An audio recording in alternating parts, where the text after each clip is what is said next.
Hey guys, tonight we find ourselves stranded far from everything familiar, marooned on a fraying raft in the vast Pacific Ocean.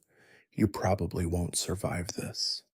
So before you get comfortable, take a moment to like the video and subscribe, but only if you genuinely enjoy what I do here.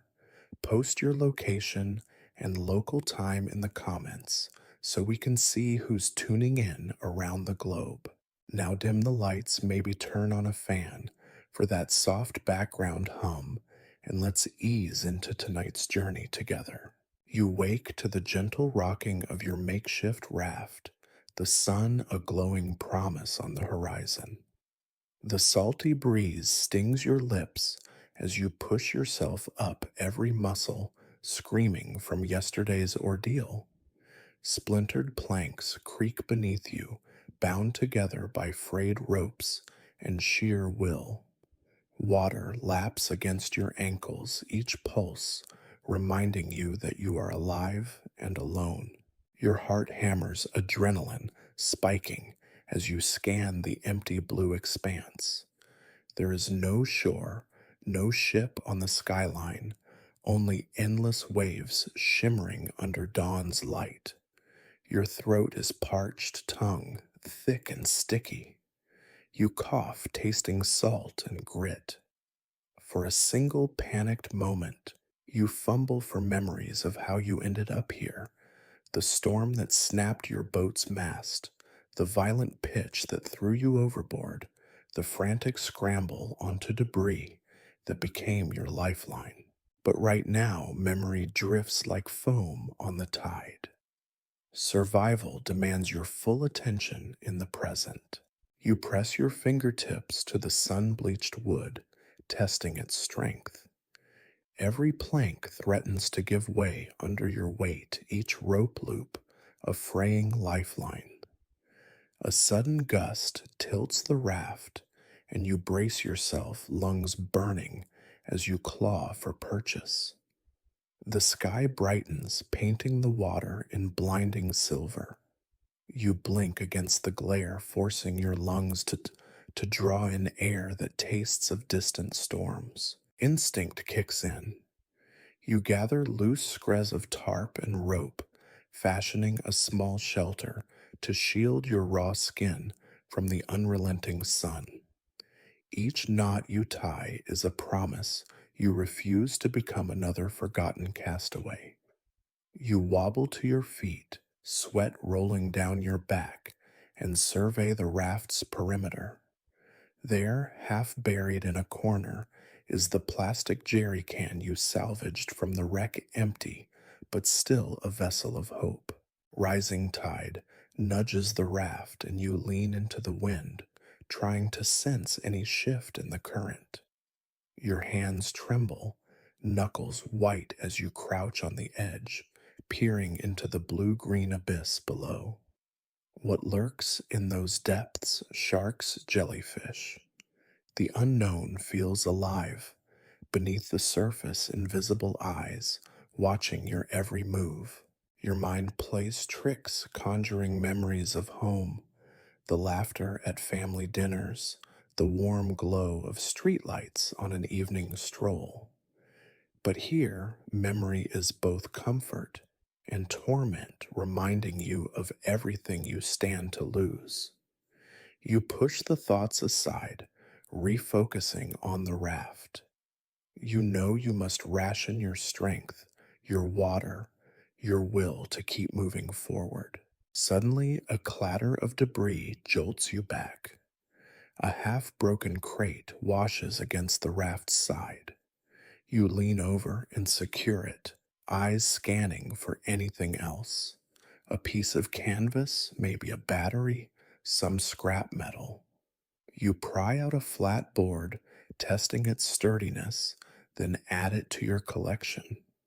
Each fragment of wreckage becomes part of your salvation. You settle back on the central plank legs, folded beneath you, and allow yourself a moment to breathe. The raft creaks a mournful hymn, the sun climbs higher, and the wind whispers secrets you cannot decipher. You swallow hard, tasting grit and fear.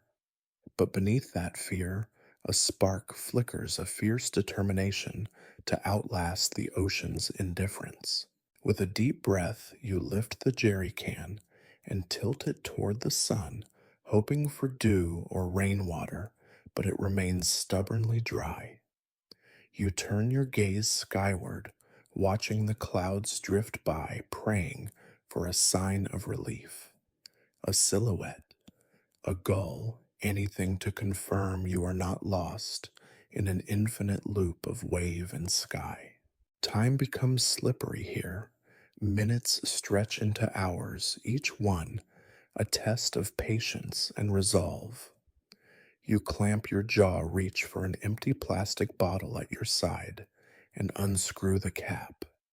You press your lips to the opening and sip, but it's seawater brackish and unforgiving. You wince and spit. You cannot afford that mistake again.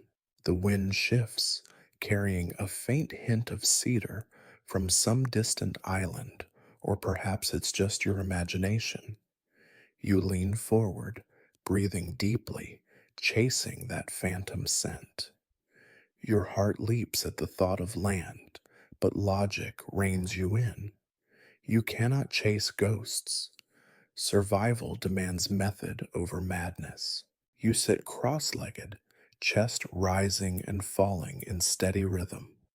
Your heart slows and your mind sharpens. You will need to plan, ration, and adapt. You will need to endure scorching days and freezing nights. You will confront sharks, storms, and your own darkest thoughts. But for now, in this fragile moment between waking and action, you reaffirm your single goal: stay alive. You glance at the horizon one last time before standing. The ocean offers no handholds, only challenges. You will meet each one in turn, starting with finding water. But that comes next. Right now, you solidify your anchors: courage, resourcefulness, and unyielding hope. You rise with a groan, limbs stiff from yesterday's labor, and tilt your head to scan the relentless blue. The raft yawns and creaks beneath you as you shift weight and your eyes strain against the glare. All around the Pacific stretches infinitely, an unbroken canvas of light and shadow, each wave a potential ally or enemy.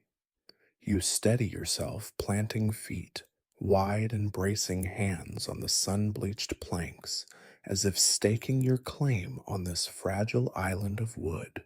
Your gaze sweeps the horizon in a slow, deliberate arc. To the northeast, the sun climbs higher, brightening the eastern swell, where fluid lines dance like silver ribbons.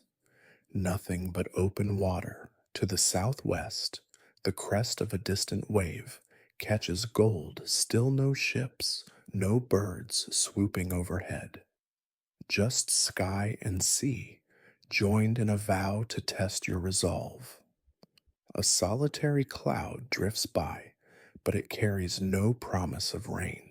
You breathe out, tasting salt and grit, and wonder if that faint cedar scent was truly a phantom.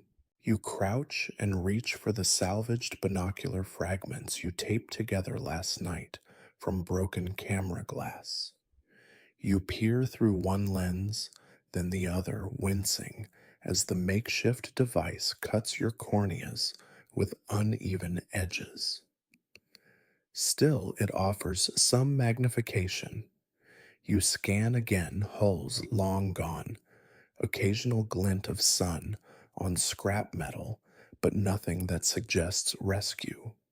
You exhale frustrated and tuck the binoculars away. The repaired plank beneath you groans. You wonder how many more storms it can survive. Your stomach rumbles, a reminder of the empty jerry can and the futile sip of seawater. Hunger claws at your insides, but you cannot allow panic to set in. You force your shoulders to square, recalling the knot you tied around that half broken crate last night. That web of rope may yet yield something edible seaweed, perhaps, or a handful of fish. But first, you need perspective.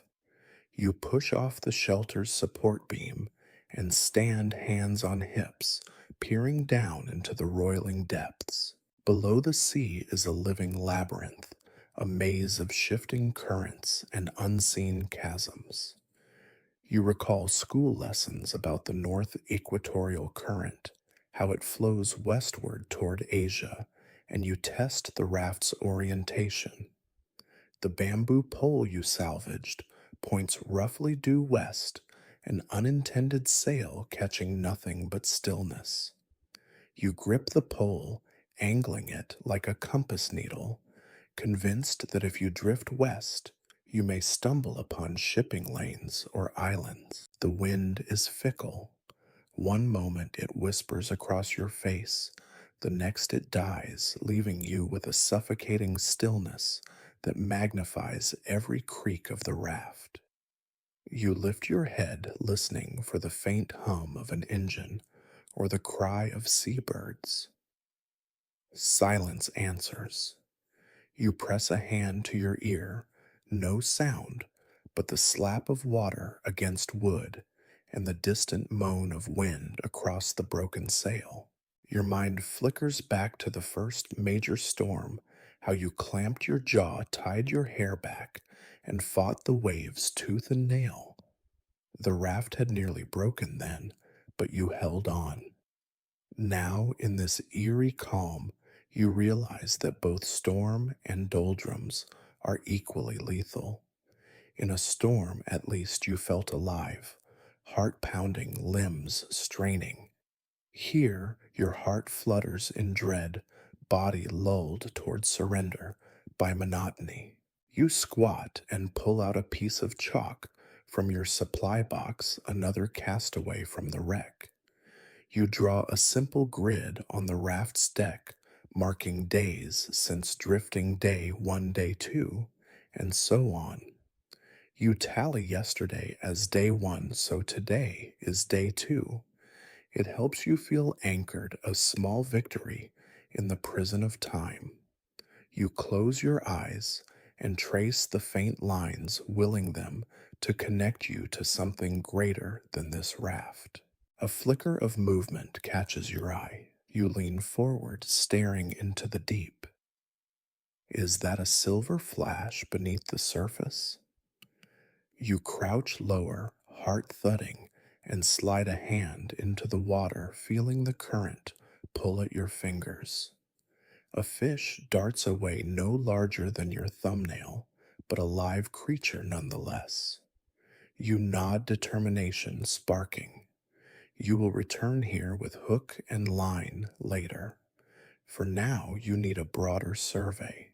You secure a length of rope to the raft's scaffold and test its strength, envisioning a makeshift dragnet. If you can drag debris, you might snag more useful tools or even food. You tie a small hook fashioned from twisted metal cuss at its crude curve and hoist it over the side. The line shudders in your grip as the raft rocks, and for a moment you feel connected to the churning world beneath. You draw in a breath and cast the line wide, imagining yourself as a fisher in a midnight boat. You wait. Time stretches thin around you. Minutes pass, and you begin to doubt the fish's existence. Then a sharp tug, your heart leaps. You brace and pull sweat beating on your forehead. The line yanks again insistently. You heave muscles protesting and haul in a wriggling mackerel, its scales glittering like quicksilver. You gasp triumph, surging. You cradle the fish until it stills, then rise to your knees and cradle it close, marveling at the warmth of its life in your hands. Your fingers tremble as you secure the catch to a split wood skewer and raise it to the morning sun. This small victory anchors you. You can still feed yourself. You kneel to skin and gut the fish, sparing a thought for the salt that will sting your cuts. You press your tongue to your wrist, a faint taste of iodine. The world beyond this raft feels distant, but moments like this remind you that every tiny step matters. You stand and tilt the fish over a small fire pit you fashioned from hot stones and driftwood embers. The sizzle of flesh meeting flame breaks the silence, and you watch hungrily. You savor a small bite, the smoky saltiness igniting your senses. Hunger is a fierce teacher. With each chew, you feel your resolve harden. You will outlast the ocean's indifference, one fish at a time. You pause between bites to continue surveying the horizon. The sun climbs, and your eyes narrow against the light. No ships, no birds, yet you feel a shift in the air, a breeze you pray will fill your tattered sail. You remove the sun-bleached tarp and wait, breath held as the wind catches its shredded edges. The raft shudders and drifts slightly southward. You allow a small smile to flicker. You rise, abandon the empty bones to the sea, and wipe your hands on your shorts. You replace the tarp and drag it to the highest mast, tightening each knot until the makeshift sail billows. Your raft groans in response, gliding toward the unknown. Your heart beats faster, but not in fear, now in hope. Looking down, you pat the deck, remembering yesterday's shelter, the jerry can, and the chalk tally. These reminders of your journey keep panic at bay. You narrow your focus to the next few hours, catching water, mending rope, scanning for debris rather than the endless days to come. You take one final look around, letting the enormity of the Pacific etch itself into your bones. You whisper to yourself, "I see you see," as if offering respect to a formidable adversary. Then, shoulders back and heart resolute, you turn forward toward the raft's prow and wait for the breeze to guide you onward into the vast testing blue. You wake to the glare of high sun, thirsty throat rasping with each breath. Yesterday's victory over hunger feels hollow now. Water is your enemy, and salvation a shimmering mirage and a promise you cannot break. You recall how the jerry can remains bone dry and the ocean's brine burns your lips. Today you swear you will taste fresh water.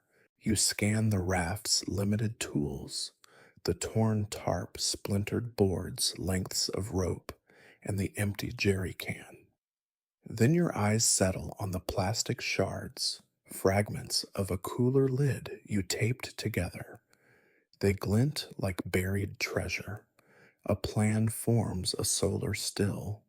You will coax water from the air and sun, bending nature to your will.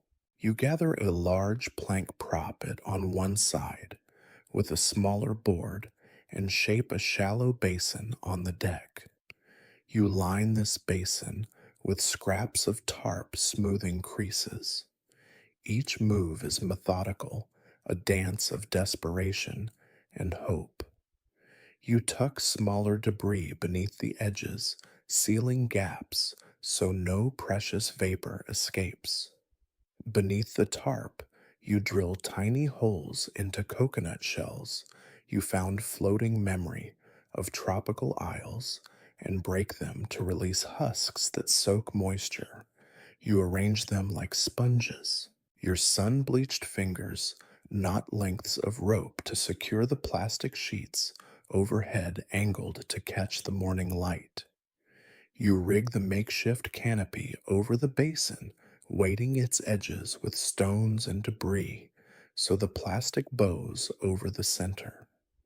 The sun's rays will heat the air beneath, forcing water vapor to rise and condense on the plastic's underside, trickling down into the collecting basin. You pause, chest tight with anticipation, and close your eyes. You remember the blistering midday storm that nearly shattered your raft, the adrenaline testing every sinew. But here in this quiet workshop, you feel the calm focus of a survivor. You steady your breath and tuck stray strands of hair behind your ears, determined to see this through. When the still is complete, you place the empty jerry can beneath its lowest point, trimming a small groove in the tarp to funnel droplets. You wipe sweat from your brow, salt stings, but then smile at your reflection in the shiny plastic. You are an inventor, a mariner, and your laboratory is afloat on the Pacific. Hours pass. You drift in and out of dozing, the raft creaking beneath you. You rise on bent knees to inspect the still. Tiny beads of water coat the plastic, glistening like diamonds. You press a finger against the droplets, watching them merge and run down the slope into the jerry can's waiting mouth. Your pulse quickens. Fresh water, your lifeline, flows at last. You pour a small cup of what you collect, hand trembling, and sip. The water tastes faintly sweet, holding hints of dew and wood.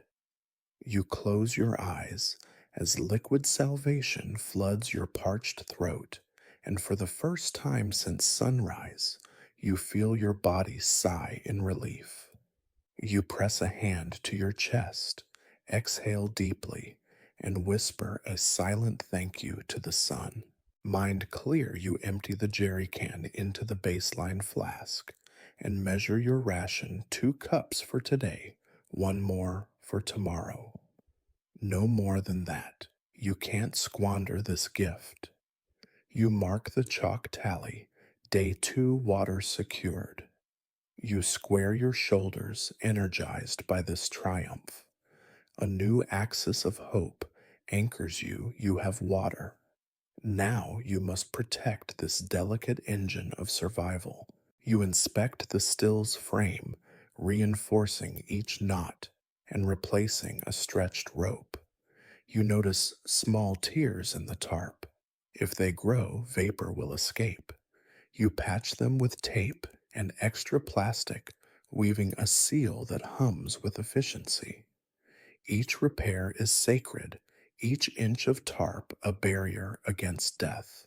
Your thoughts drift to home, how chores once felt tedious, how the tap flowed freely. Now tap and modern life seem gilded luxuries. You catch yourself smiling at the absurdity. Who would have imagined you praising evaporated moisture in a plastic sheet? A shadow crosses the heart of the raft, something drifting close. You stand and grip the mast, peering over the side. A battered life jacket floats by, orange and grimy. You haul it on board, stashing it beneath the repair kit. If nothing else, it may bolster your still's framework or insulate your shelter at night. You return to the still and tip a fresh jerry can full of water. You wet a cloth and dab at your face, savoring the cool moisture. You cup more water and wash your arms, washing away the salt-encrusted dust that sticks like misery. Each droplet you shed feels like a shed layer of doubt. Sweat beads on the nape of your neck, the sun climbing higher. You watch the still again. More condensation forms, and you lower another scrap of tarp to funnel. You could rest, drift in a half sleep, but the ocean's indifference jolts you from complacency. You gather a small carved gourd you fashioned yesterday and balance it beneath the plastic. Soon you will have another leader. You nod proud of this quiet engineering. Your stomach rumbles, reminding you the fish's flesh is gone. Its bones return to the sea.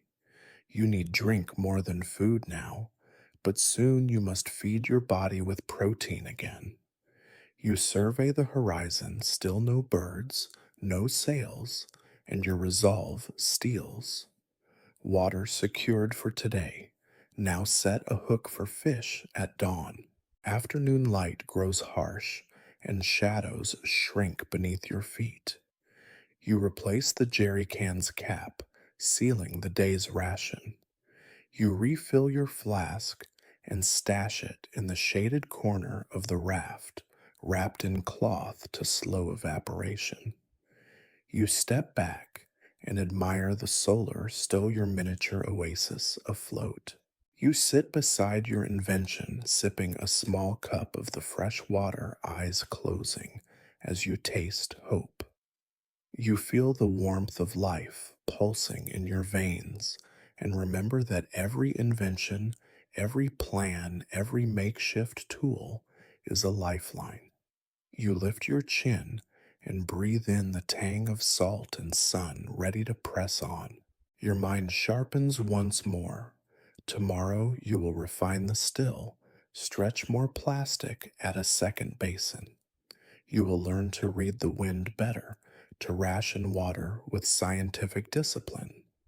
You may even rig a second still from the life jacket's lining.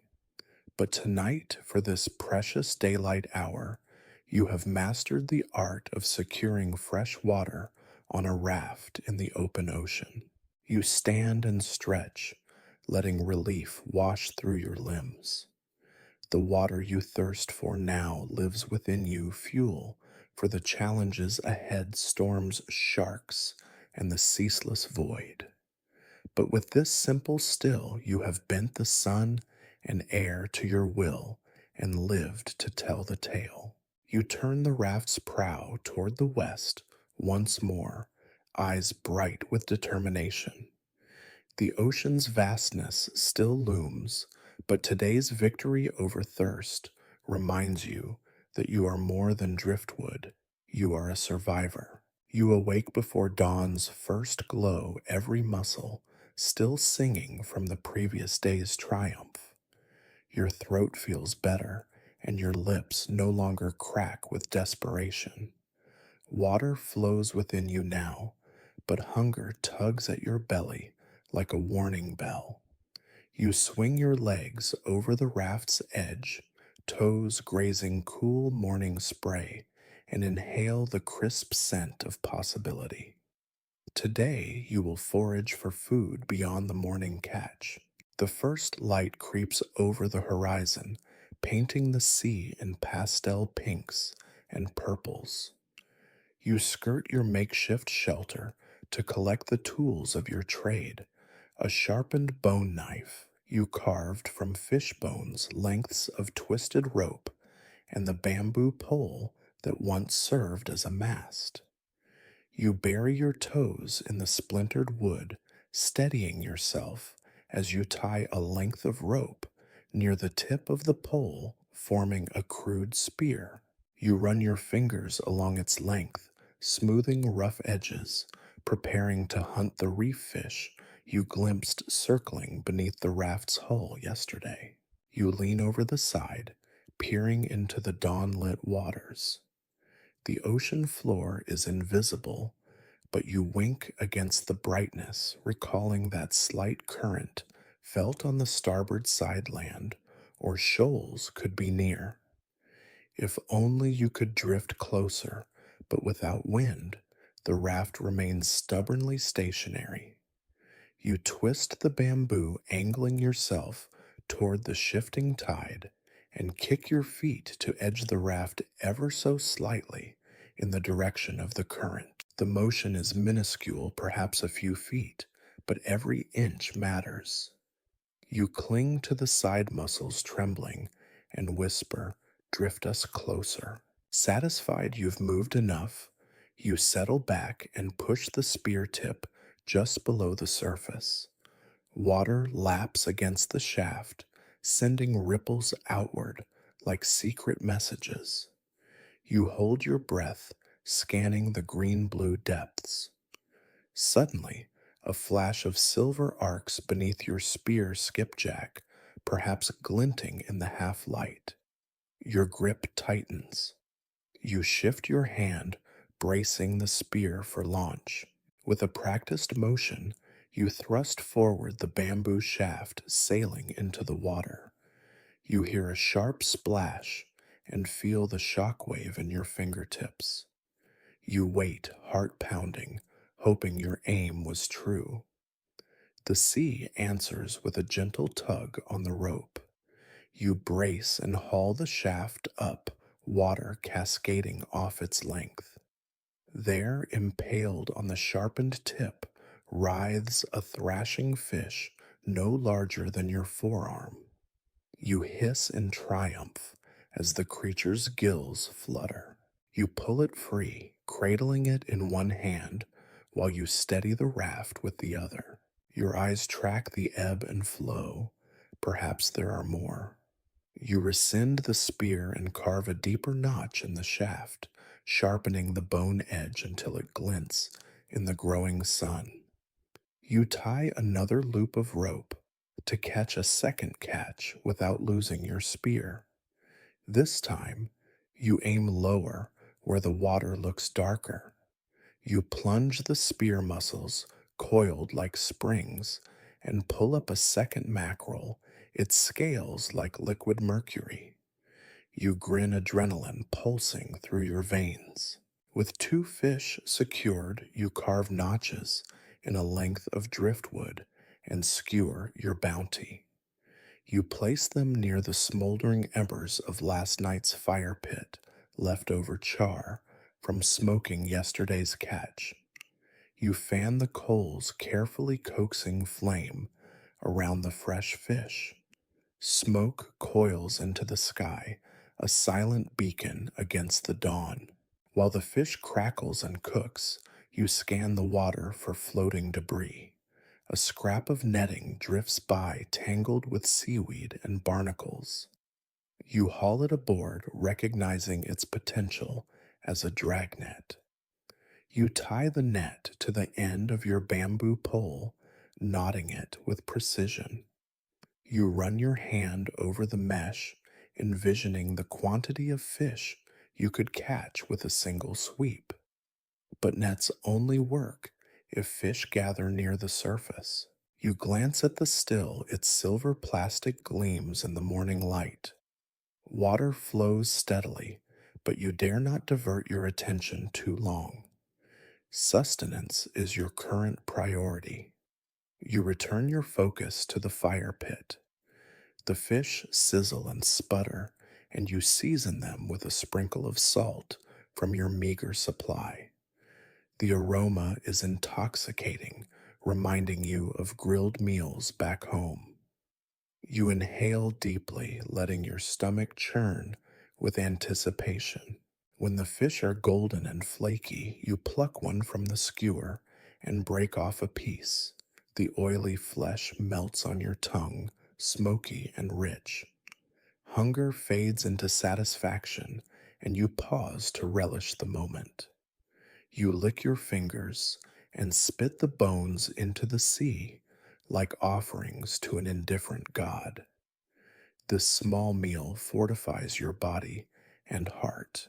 As you chew, you observe seabirds wheeling above terns or noddies, perhaps skimming the waves for their breakfast. You realize these creatures navigate vast expanses with ease, untethered by splintered wood and tattered sails. You feel a pang of envy, but also resolve. If they can find food, perhaps you can learn their patterns. You watch a bird dive aimless at first, but then precise its wings folding as it strikes the water. You note the location and adjust your raft's angle. Gingerly, you push off the fire pit and climb to the raft's prow. You wrestle the bamboo net pole free and cast it in the direction of the diving birds. You drag it slowly, barely moving the raft, but fish dart toward the surface and into your net. You pull up a wriggling harvest silvery minnows, small but sustaining. You grin wide, feeling the rhythm of predator and prey echo in your bones. You empty the net and skewer those fish as well, adding them to the smoking pit. You quench the coals with a quick pour of seawater to temper the flames, then revive them with a breath of wind. The smoke rises weaving through the rigging like ethereal fingers. While the fish smoke, you turn your attention to edible ocean plants. You lower a hand over the side and sweep along the hull, pulling up strands of seaweed, dark green veils clotted with clusters of eggs and barnacles. You strip off the growth, discarding the foul smelling bits and gathering the tender fronds. You rinse them briefly in the solar still's overflow, watching the water run clear. You taste a small piece, briny crisp and oddly sweet. You tuck the seaweed into a bamboo basket you fashioned yesterday, planning to dry some on the raft's edge for later consumption. Your stomach full and tools prepared. You sit and survey your work, the still humming in the sun, fish smoking gently, and a basket of greens drying in the breeze. You realize how far you've come, from frantic survivalist to cautious forager. Each harvest, each success stitches a thread of confidence into your soul. The morning drifts toward noon, and you reevaluate your supplies. Water, rationed fish, provisioned shelter, intact. But these gains are fragile. You tie the netting and spear to the mast for drying, ensuring they don't lie in the glare of noon too long. You step carefully across the raft's deck, mindful of weakened planks and hidden cracks. You pause at the chalk tally, day 3 marked with a single slash. You run a finger through the line, feeling a quiet pride in your progress. You lean back against your shelter, sipping water and chewing on a piece of dried seaweed. You watch the horizon, searching for signs, bird flight, rising spray that hint at change. You catch yourself humming a tune from home, a lullaby your mother once sang. The memory both comforts and reminds you of why you fight to return, to stand on solid ground again. You fold your knees to your chest and exhale slowly, body relaxing as the sun's warmth seeps into you. The raft drifts, carrying you a little farther each moment into the unknown. But hunger for a few hours at least remains conquered. You trace a finger around the still's frame, appreciate its silent drip. Tomorrow you will refine your techniques, set multiple nets, scout for flotsam earlier, perhaps use the life jacket as flotation for a net barrier. But tonight's campfire glow will taste of smoked fish and hope. You drop the seaweed basket in the shaded corner and whisper to the raft, "Thanks for another day." A gull cries overhead, and you offer a silent greeting in return. You close your eyes, letting the rhythmic pulse of the ocean cradle you. Your belly is content, and your spirit hums with purpose. You are no longer a helpless drifter. You are a forager, a maker, a survivor. You wake to an ominous hush, the usual creak of the raft, replaced by a portentous silence. Dawn's rosy hues are smothered by slate gray clouds rolling in from the horizon and the air tastes of electricity. You sit up, heart already pounding, as the first distant rumble of thunder echoes across the open water. There is no warning here, but the sky itself, and you feel a chill despite the heat. Today, the Pacific intends to test you in full fury. You spring to your feet, hands darting to secure every loose item: fish racks, solar, still canopy, the makeshift shelter. A gust catches the tarp and billows it like a sail meant to tear. You lunge forward, hair whipping your face, and tighten the ropes you patched yesterday. Each knot you retie is a lifeline. A single snapped line could send your precious water and tools overboard. You remember how yesterday's wind filled that shredded sail nudging you west. Today's winds will recklessly rearrange your world. A distant growl builds into a pressure so thick you can taste it. You secure the jerry can in its corner, wrapping it in cloth to muffle its clatter. You clamp down the edge of the still, pressing your weight on the boards to seal any leaks. You glance at the survival tally, scrawled in chalk day 4. You exhale, determined to make it to day 5. A surge of rain arrives, fat drops splattering on wood and flesh. You press your face skyward, letting the first cool beads sting your cheeks. There is beauty here, brief relief, but you know better than to linger.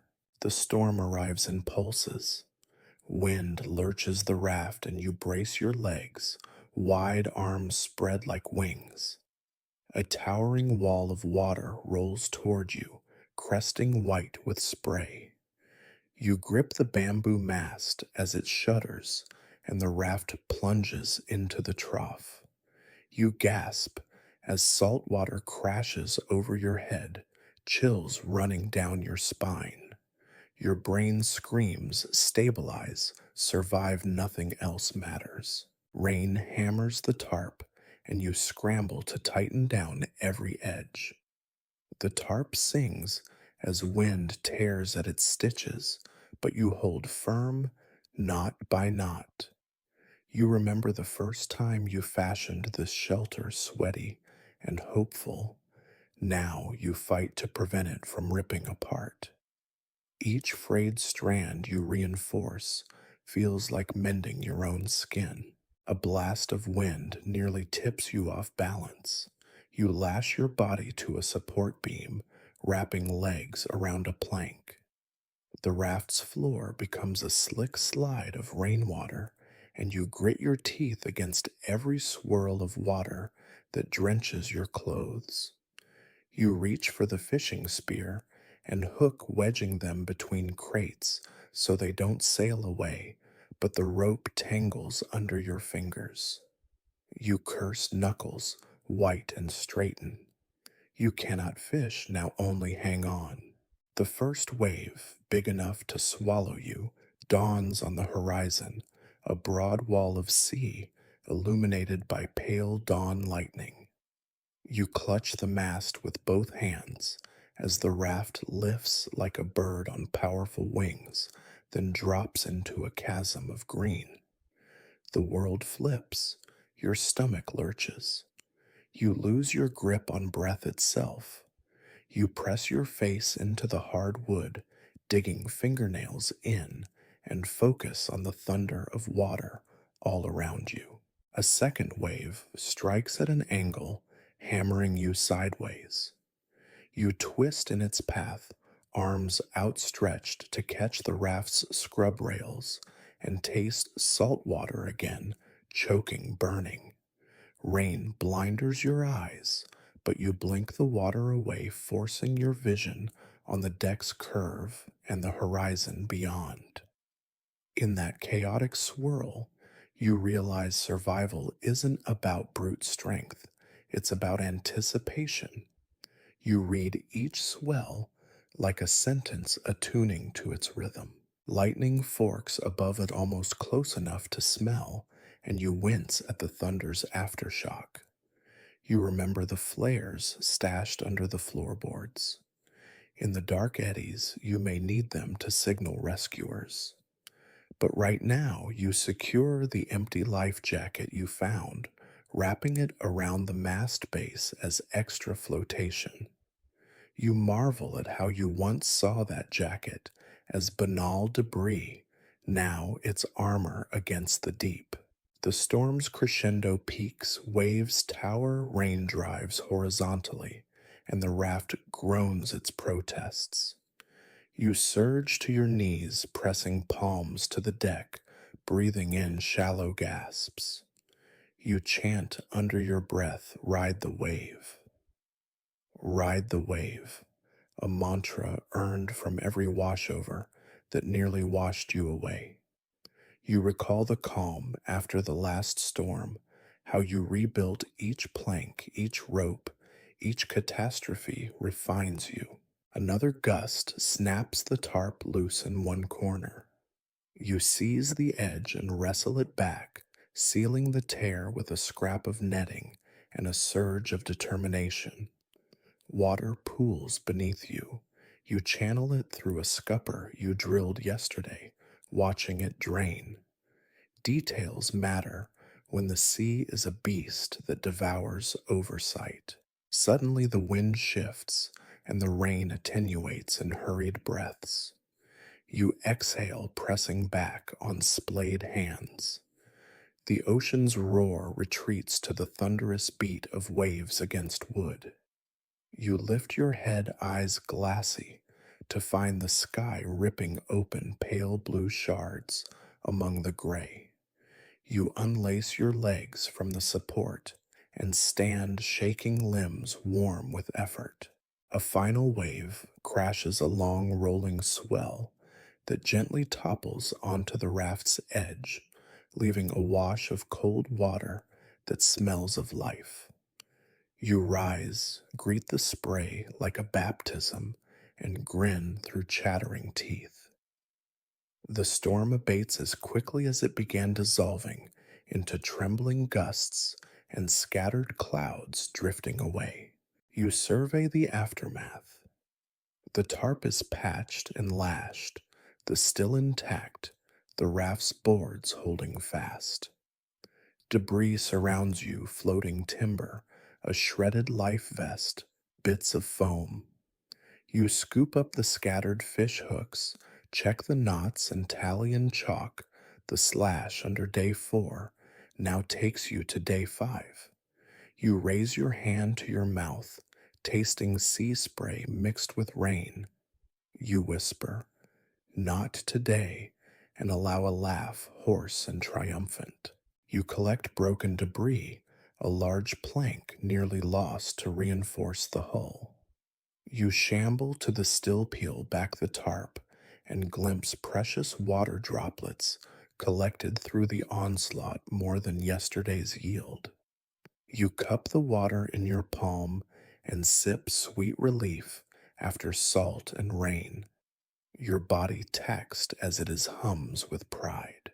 You touch the smoking pit where yesterday's fish lay, but the storm's fury doused its embers. You gather driftwood and debris, feeding sparks back to life with trembling hands.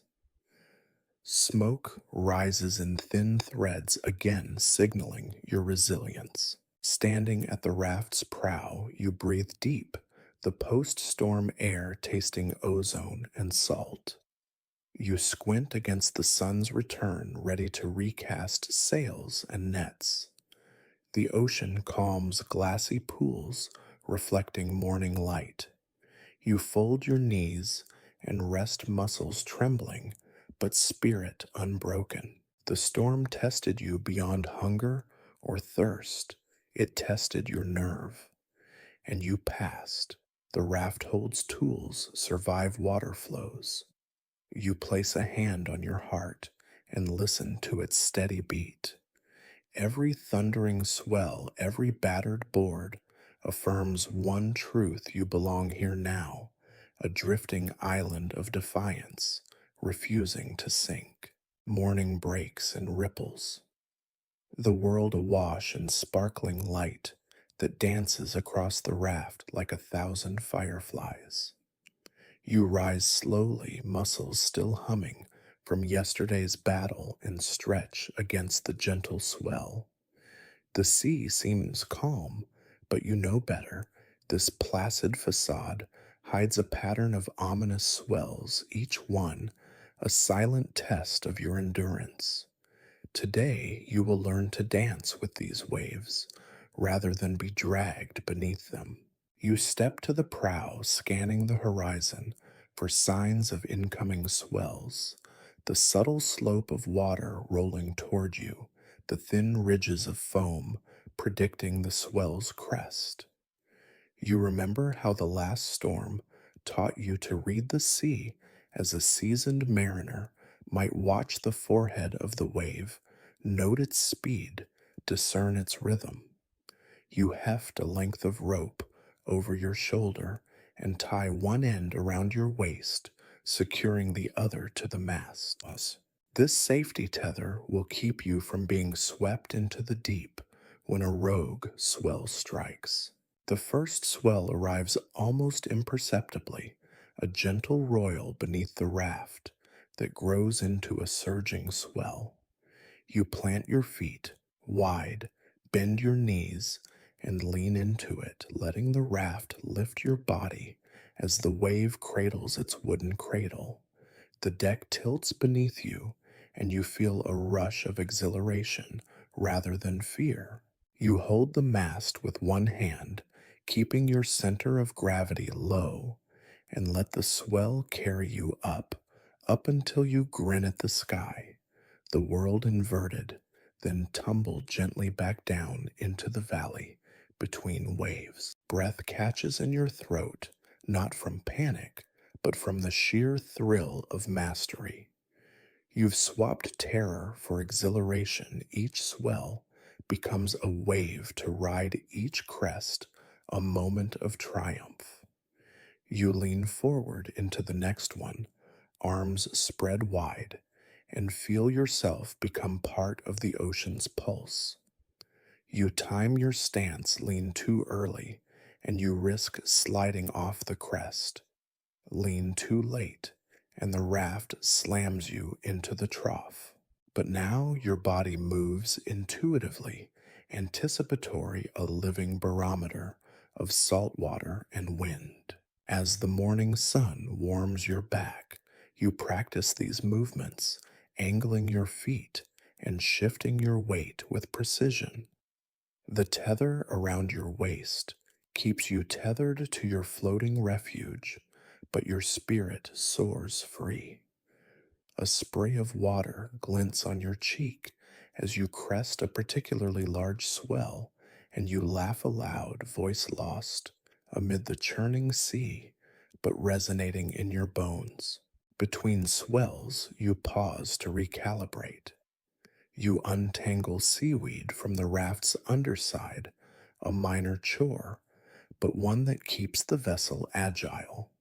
You glance at the still's plastic canopy, a few scuffs from yesterday's storm, now patched and humming with condensation. You dip a cup into the jerry can and sip. The water's cool sweetness grounds you, reminding you of your purpose. You set the cup down and return to the prow where the next series of swells is gathering like an audition line. You recall back on day 3 when you hooked your first mackerel, how that simple act of fishing shifted you from prey to predator. Now, the ocean is neither food nor foe. It is a dance partner, and you have learned its steps. You brace yourself for a rolling swell that arches and thrusts the raft skyward. You lock eyes on the wave's forehead, shift your shoulders, and drive your knees downward, absorbing the lift like a dancer's plie. The crest passes beneath you, and you ease back as the raft descends, welcoming gravity's gentle pull. Time becomes elastic here. Swells come in sets, sometimes three gentle waves, sometimes a dozen, each with its own size and pace. You learn to distinguish the quick ones, short, sharp jolts that rattle your bones, from the long, rolling giants that lift you like a cradle. The quick jolts demand a rapid squat. The giants require a slow, steady lean. Your body, once tight with fear, now flows with the sea's unpredictability. Between sets, your mind drifts to memories of home, the steady rhythm of a train lulling you to sleep, the familiar thrum of traffic outside your window. Here, the train is the ocean, the traffic those relentless swells. You close your eyes on a lull between waves and feel the raft's gentle bob, the sun warming your eyelids. You count the seconds marking the interval until the next series of swells.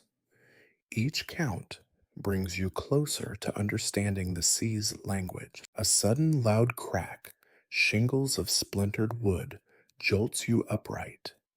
You whip around to see a corner plank loosening, a result of yesterday's storm, plus constant impact from the swells.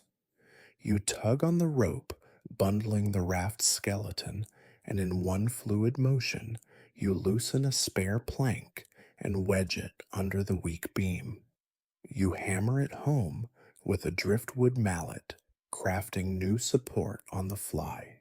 This swift repair is a callback to Section 1 when every plank felt like a threat. Now you fix breaks before they break you. You wipe sweat from your brow and resume your choreography with the waves. The afternoon sun climbs high, burning the sweat slick wood beneath your feet. You drape a rag over your head and tie it in place, shielding your neck from the worst rays. You sip more water, a reward, and a necessity, then tighten the tether knot at your waist. The ocean's surface shimmers under the sun, each ripple a test and a teacher. A low rumble in the distance catches your ear. You lift an eyebrow, bargain swell, or perhaps another storm brewing. The sky to the west holds a bank of dark clouds, but they bath in a distance that seems unlikely to reach you soon. For now, you concentrate on the swell directly ahead, a massive, slow moving wave rolling your way. You position yourself at the ideal spot just before the crest, knees bent, eyes focused. The raft climbs this wave like a ship scaling a hill. You feel your stomach drop as the deck tilts and you lean forward, hugging the mast to stabilize. The world around you warps, sky beneath you, ocean above you. Then gravity takes command, the despairing drop sending adrenaline jolts through you. You press your heels into the wood, absorbing the impact as the raft crashes into the trough. No panicked gasp escapes you, only a fierce grin. You rode it. You danced the dance. After this surge, the sea calms somewhat, offering a few gentle swells that rock you in a lullaby. You uncross your legs, stretch, and pat the worn ropes at your feet. You glance at the fish traps dangling from the raft's side, empty for now, but you will check them once the swells ease. For now, the ocean is your focus. You shift stance, ready for the next movement in this endless ballet. Exhaustion tugs at your limbs, but your spirit remains vibrant. You have tamed the swells today, learned to anticipate their rise and fall, and forged a kinship with the capricious waves. A seagull passes overhead, calling out in a lonely squawk, and you tip your head back, returning the call in a hoarse laugh. This slice of communion with nature, This mastery of movements feels like a rite of passage, no longer a helpless survivor. You are an ocean voyager. As the sun dips toward late afternoon, the swell pattern eases into smaller rolls. You untie the tether and coil its rope, neatly proud that you no longer need that lifeline in calmer seas. You rub your aching calves and stand tall, surveying the glittering expanse. The waves, once adversaries, settle into gentle undulations that rock you toward evening. You step back from the prow and gather your tools, storing the tether and mallet in their resting places. You trace a finger beneath the keel where you patched yesterday, glancing at the chalk tally, now reading day 6. You smack the deck lightly in salute, whispering thank you for the lesson. You feel strength surging anew beneath your bruised skin, and you smile tomorrow holds new challenges, but today you learn to ride the ocean's heartbeat. Dawn arrives with a relentless glare, the sun a molten coin hovering just above the horizon. You wake to a world bathed in gold, the air thick with heat that presses against your chest like a vice. Your skin already feels sunburned around the edges, tender where yesterday's sweat drenched clothes clung. Today, the sun isn't just a provider of light, it's a dangerous furnace you must tame. You roll off your makeshift pillow and swing your legs over the raft's edge. Your first move is to the still, where condensation glitters like morning dew. You lift the tarp canopy and let the collected water pour into your cup, fresh, sweet salvation. You sip slowly, savoring each drop, then set the cup aside for shaving ice from the still's rim later today. The heat builds fast. You know that exposure will sap your strength, blister your lips, and cloud your mind. You need shade. You gather the few lengths of spare rope and the largest plastic scraps remaining tarps, too torn for the still, but still capable of blocking the sun. You consider your options, rig a canopy overhead, or wrap yourself in fabric like a desert nomad. You choose both.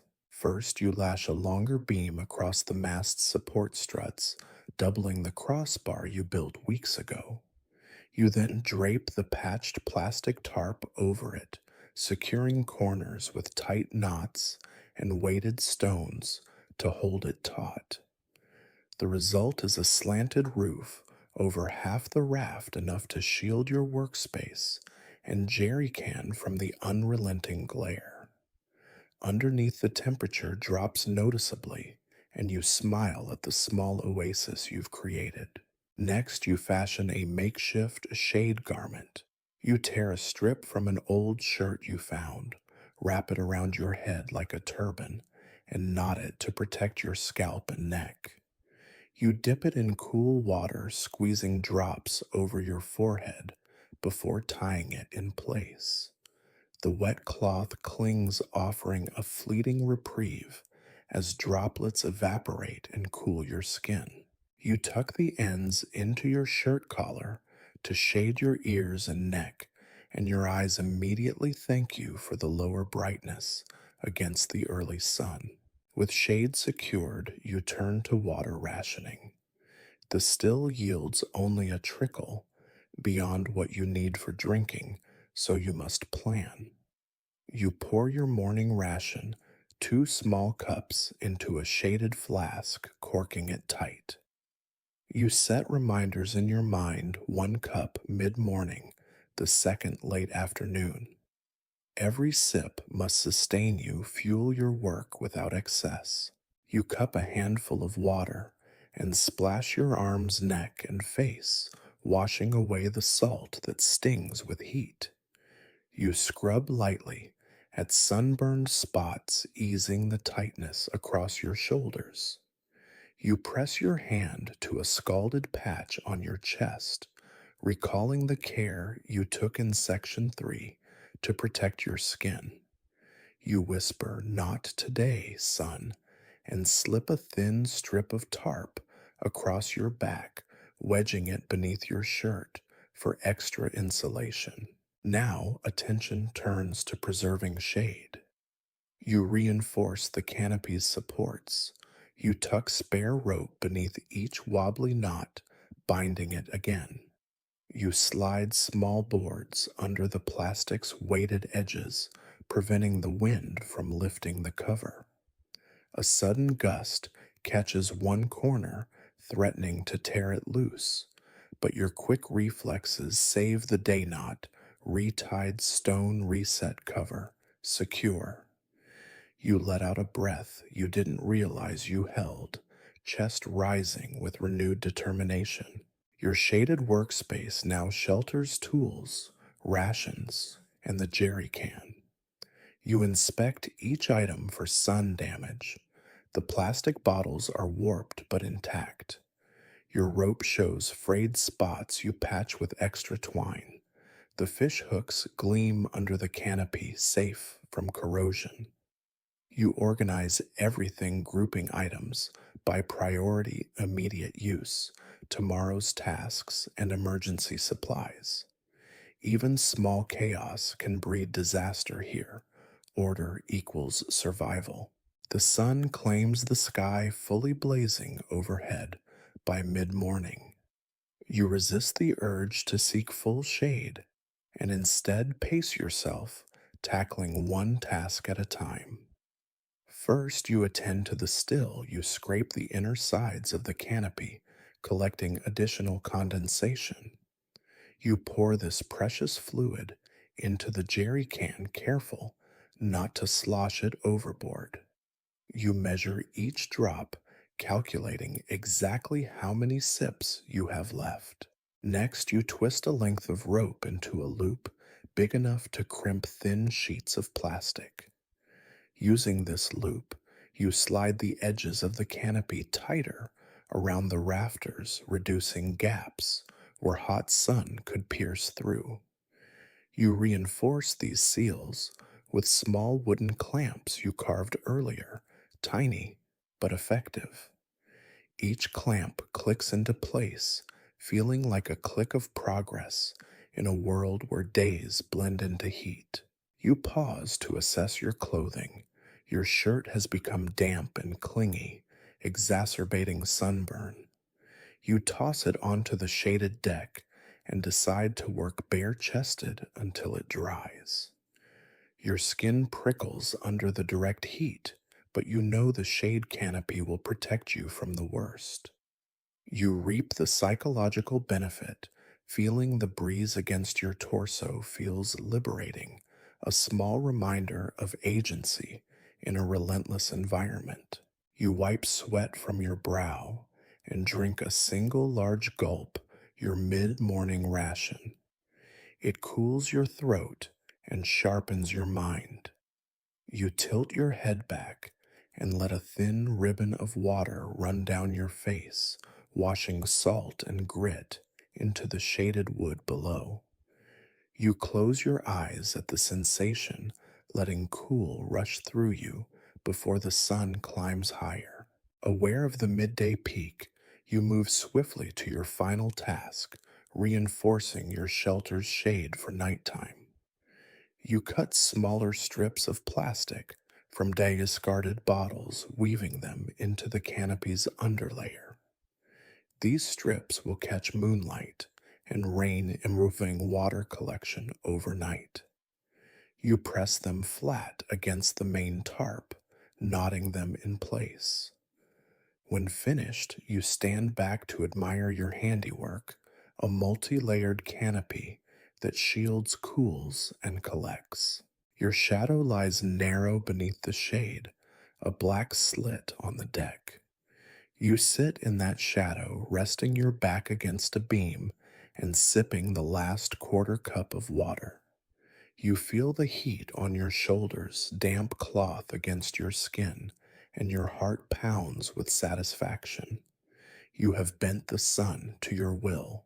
As the afternoon wanes and the canopy's cool refuge becomes a sanctuary, you close your eyes and listen to the subtle creak of wood, the distant cry of seabirds, and the faint drip of water into the jerry can. You remind yourself tomorrow's sun will be just as fierce, but you will be ready. You count the hours until evening when temperatures fall and work can resume in comfort. You reach for your chalk and add a small sun symbol next to the day 7 tally on the deck.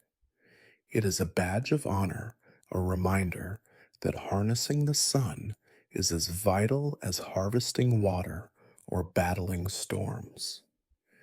You run a finger over the symbol, feeling the chalk's grit, and whisper, Day 7 tamed the sun. You rise, push the damp cloth off your head, and loosen the shaded garment around your neck.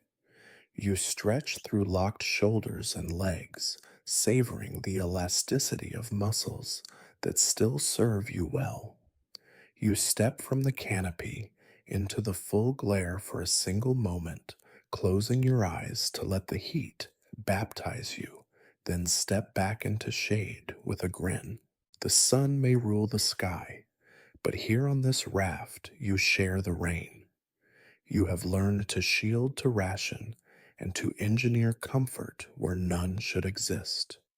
You shoulder your gear and face west, ready for the next chapter, mastering your mind against the isolation and fear that creep in the quiet moments. The canopy's shade shelters your body, but your mind remains exposed to unseen storms, loneliness, doubt, and the creeping dread that each horizon could be your last. You settle cross legged on the deck, the soft groan of the raft beneath you, a constant reminder of impermanence. Today, you confront the most elusive adversary, your own thoughts. You close your eyes and inhale deeply, tasting the mixture of salt smoke from last night's embers and the sweet promise of fresh water.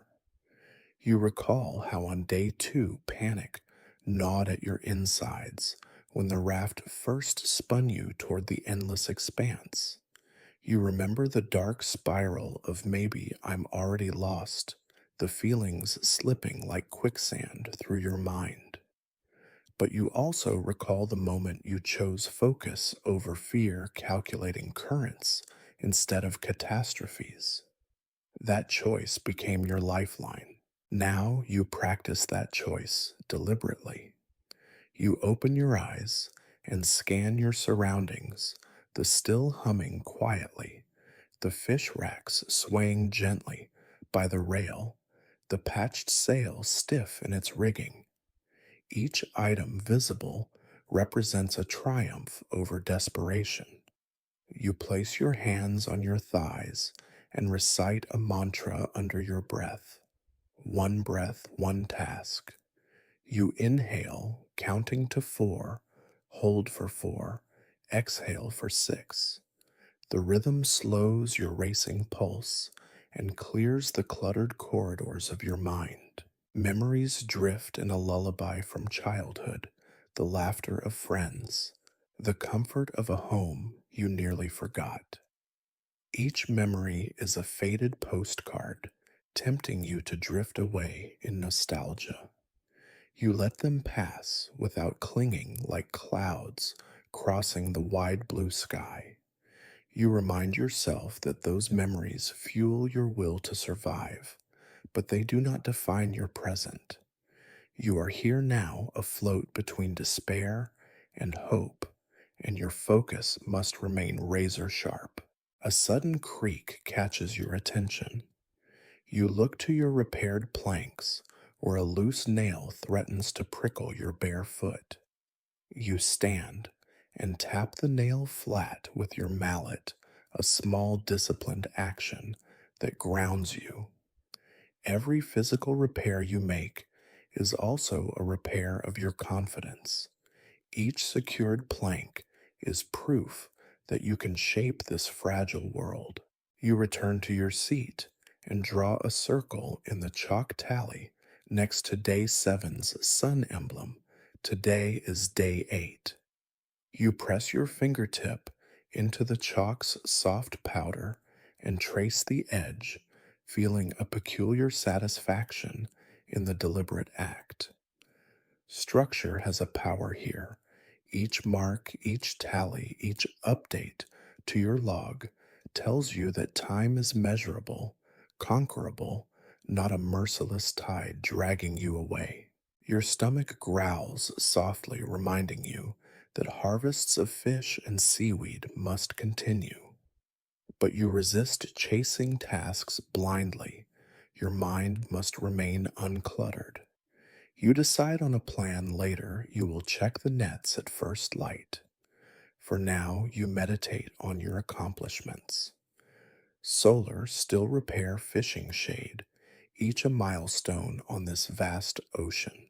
You lean back against the mast, letting the low hum of the still soothe you.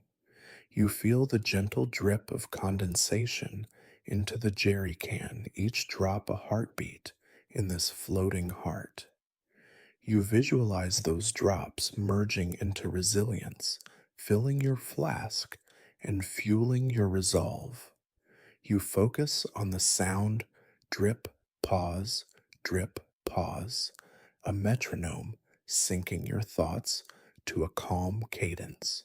Darkness is sometimes harder to endure than daylight at night. The ocean becomes a yawning black void, and every creak whispers threats. You close your eyes and imagine a warm, steady light emanating from within you, casting away the night's vast blackness. You picture that light pulsing with every breath, a beacon that never flickers even as the raft rocks you gently to sleep. Your mind conjures a memory of a storm tossed train ride, the rhythmic click clack of wheels on rails lulling you to comfort. You merge that memory with the raft's creaks, forming a mental railway beneath your mind's eye. You imagine your thoughts traveling along those rails, regular, safe, bounded, rather than derailing into panic.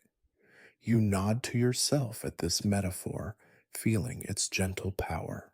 A gull's cry splits the quiet, and you open your eyes to watch its silhouette wheel above. You envy its freedom, but also respect its singular purpose to survive, to hunt, to return to roost. You steal one lesson purpose anchors. Even when the wind howls and the seas roar, you have a purpose to endure, to adapt, to live. You whisper purpose first and feel a seed of calm take root. Your mind drifts to darker territories. What if rescue never comes? What if you drift forever? The questions loom like phantom islands on the horizon. You sit up, letting the sheepish edges of these thoughts brush past, but you refuse to chase them. Instead, you visualize a strong knot being tied at the base of your spine, locking away fears that serve no action. You pioneer a safe zone in your mind where only actionable thoughts are permitted. You recall the rope tether you used during the swells, how physical restraint kept you from plunging into darkness, both literal and existential. Now you tether your mind with mental rope, the mantra, the tally, the plan for tomorrow. You feel the mental leash tighten snugly, comforting in its constraint. You rise to your feet, clearing your mind with movement. You circle the raft, inspecting every repair, the patched floor, the secured nets, the shade canopy reinforced. Each inspection is a meditation, a chance to focus on your mastery rather than your vulnerability. You pat a repaired knot, offer a nod of respect to your own skill. Finally, you return to the center of the deck, kneel and bow your head. You offer gratitude to the sun for light and energy, to the rain for refreshment, to the ocean for its lessons, and to yourself for enduring. You rise feeling lighter, the rancor of doubt dissolved by discipline. You step into the shallow shade, settle, cross legged again, and draw 3 deep breaths. The sun filters through the canopy, dappling the deck with soft light. You smile, knowing that you have not only secured water, food, shelter, and movement, you have also tamed the most volatile element, your own mind. You glance at the tally one more time. Day 8 stands firm. Your toolkit includes creativity, endurance, and this newfound mental sanctuary. No storm, no isolation, no shark's fin can breach that fortress. You stretch limbs taut, then relax them one by one, savoring the quiet power pulsing through you. Whatever tomorrow brings, your mind is ready, calm, resolute, and anchored in purpose. You whisper into the hush, "Let's keep going," and rise to meet the day anew. You wake to a low, pulsing tension that isn't thunder, it's a rhythmic brush along the raft's hull underwater, unnerving and alive. Your chest tightens as you sit up, senses sharpening. Yesterday's calm has paved the way for a new threat, predators circling beneath your fragile refuge. Today, you cannot drift oblivious. You must navigate with caution. You rise slowly, keeping your movement deliberate and quiet so as not to startle whatever lurks below. You steady yourself with fingertips against the deck, envisioning the swells as shields rather than threats. With a soft breath, you scoop a shard of mirror like metal from your salvage stash, once part of a broken cooking pan, and hold it aloft. The glinting surface will help you scan the water without putting your head over the edge. You recall the stories of sharks drawn to erratic motion. Better to peer through reflection than plunge your face into the unknown. You angle the metal sheet toward the underside of the raft, angling until the steel flashes catch your eye. Below you glimpse curved shadows slicing through the blue-green depths, long, slender shapes that flicker like living sickles. You wince, pulse pounding, but force yourself to remain composed. Panic will not save you. Careful observation will. You watch as the shadows circle, sometimes breaking toward the surface to investigate. Your mind catalogs details, at least 2 distinct silhouettes, roughly 5 feet long, sleek dorsal fins cutting through the shimmer. You recall the anecdote a fisherman shared in Section 2 about tugging nets gently to ward off curious sharks without provoking attack. You must apply this now. You set the reflective panel on the deck and reach for a length of spare rope tied to a heavy salvage weight, a chunk of concrete you found in the flotsam. You attach the rope to one end of the raft's scaffold and lower the weight slowly into the water far enough to draw the shark's attention away from your hull. The weight thuds beneath the surface. You listen for the subtle change in water tension. A moment later, one of the shadows veers toward the bait-like lump, investigating with slow, deliberate circles. Your heart races, but you steel yourself. This is no longer random. Fear, it is calculated deterrence. You pull the rope slightly, causing the weight to wobble and creating vibrations in the water. The beast approaches cautiously, then retreats when the lure moves unpredictably. You breathe out, exhaling salt and relief. For now, the sharks prefer your decoy to you.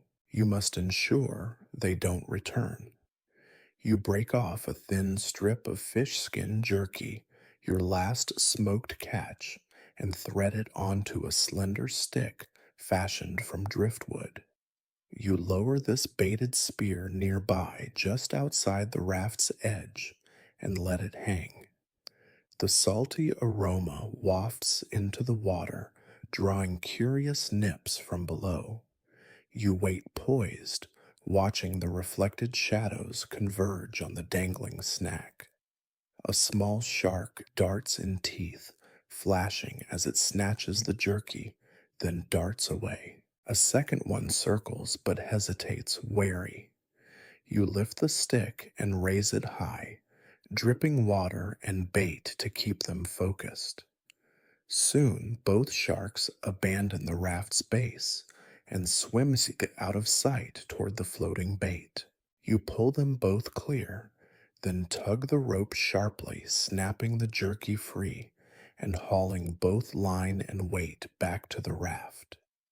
You spare a thought for the decoy. The concrete chunk sinks slowly out of view, but your raft's underside is now shark free. You feel a surge of triumph. You've staved off danger without bloodshed, applying cunning over strength. Your pulse eases, and you blot sweat from your forehead. You step back and survey the deck. The reflective panel rests beside your shoulder, the rope coil neat, and your makeshift spear lies ready. You trace a finger along the chalk tally, day 9, and pause to mark a small shark symbol. This lesson, etched in chalk, reminds you that survival sometimes depends on respect for predators. But shielding the raft is only half the equation. You must travel with caution now. Sharks seldom follow a moving target. Drift deliberately, avoid sudden splashes, and keep noise to a minimum. You approach the mast and inspect the sail's patchwork. No loose flapping edges, no rogue strips for the wind to catch. You retie any slack knots, ensuring silent travel. Every flourish of cloth can ripple through the water as a dinner bell, so you fold and secure, the sail reducing movement to only what's necessary. The sun climbs, and the ocean's surface mirrors the sky, deceptively tranquil. You lift the sail to catch a breeze, angling it just enough to grant a whisper of forward motion. You lean against the mast, shifting until the raft glides slowly southward. With each inch gained, you watch the water's reflection for flickers of movement, the metal panel at your side reflecting light into possible hiding spots. The sharks remain at bay, their curiosity sated.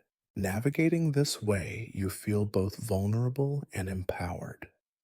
The raft moves with intention now, as though charting its own course, not merely drifting between storms.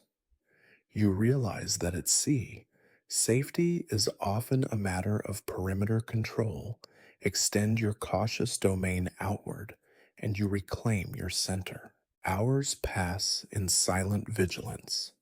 You tighten the knots on your water flask, roll up the shade cloth after checking for tears, and snag the reflective panel to reinstall it at your hip. Every tool and survival trick you've honed now plays a role in this delicate ballet between prey and predator. A flicker at the edge of your vision draws your focus a darting shape that could be another shark or a school of small fish reflecting sunlight. You freeze, heart racing. You angle the panel and watch its a million tiny silvers dancing beneath the surface, schooling away from your path. Relief floods you. Schools of fish mean food. Opportunity replaces dread. You fish the spear from its cradle tie, a slim rope to its base, and lower it into the water, targeting the migrating minnows. A few arcing thrusts, and you hook three small fish, their bodies glittering in the afternoon light. You haul them aboard heart buoyed by sustenance and by the absence of foul shadows. You secure the catch near the smoking pit, already planning tonight's meal. You turn to the horizon, muted blush of late afternoon clouds reflects on glassy swells. No birds can be seen, but the presence of fish hints at life beneath. You pour a small ration of water, rinse the tiny catch, and prepare to smoke them quickly. You stoke embers with care, mindful of smoke signaling sharks from aloft, so you fan the flame low, allowing thin ribbons of smoke to drift skyward discreetly. As you tend the fire, you reflect on how yesterday you tamed the sun, and today you tamed the sea's most fearsome denizens. Each success stitches a tapestry of resilience from storms to swells, from thirst to hunger, and now from predation to cautious navigation. You feel the weight of solitude lighten, replaced by the confidence that comes from knowledge and preparation. Sun dips low at your shoulders, painting the water in molten gold. You extinguish the fire, secure the smoked fish, and pack your tools, reflective panel, tether rope, makeshift spear, all nestled for quiet travel. You sit on the deck's center plank legs folded and draw the chalk tally one final time, day 9 complete. You lean against the mast, tasting salt and smoke on your lips, and watch small ripples where the sharks once circled. You whisper, "Not today, predators," and offer a nod to the giants beneath the surface. In their fangs and fins, you found respect, not terror. In their avoidance, you found safety. You reach for your water flask and take a deliberate sip, cooling fire in your veins. The raft drifts steadily south, the horizon open and unexplored. You stretch out your hands, feeling the deck's grain, and let the evening air lull you into quiet reflection. Tonight you will dream not of rescue, but of mastery over your environment, over storms, swells, sun, and sharks. You will rest in the confidence that you've learned to navigate danger with ingenuity. You close your eyes, letting the raft's gentle movement rock you, and listen for the soft drip of the still, a lullaby of survival. You awaken to a gentle swell and the faint tang of salt and smoke lingering on your lips. Dawn light threads through the patched canopy, illuminating the soot-streaked deck beneath you. Yesterday's encounter with sharks underscored the importance of vigilance.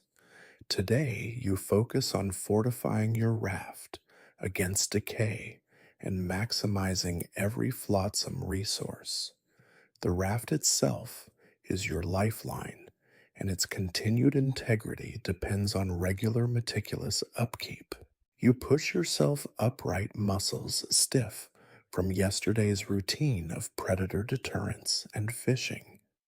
First task, inspect every joint, plank, and knot. You gather your mallet spare boards and coil of twine, then kneel at the mast base. There you notice a weakened joint where the salt water's relentless battering has loosened the lashings. You untie the frayed rope, hauling out the old strands, and replace them with sturdier fibers scavenged from the life jacket's straps. Each new knot you tie is drawn tight, cinching beams together with renewed purpose. You test the joint, wiggling it gently solid. Pride surges through you. This makeshift vessel might yet outlast your darkest doubts. Next, you circle to the hull's underside, peering through the reflective panel to spot breaches below the waterline. A small crack gape near a support beam, water seeping in a slow drip. You drag a rounded pebble across the deck, evidence of flotsam you collected before, and press it into the crack's mouth temporarily. You then coat the fissure with thick resin you created yesterday from fish oil and bits of plastic, forming a rudimentary sealant. You smear the mixture smooth, watching it harden in the morning sun.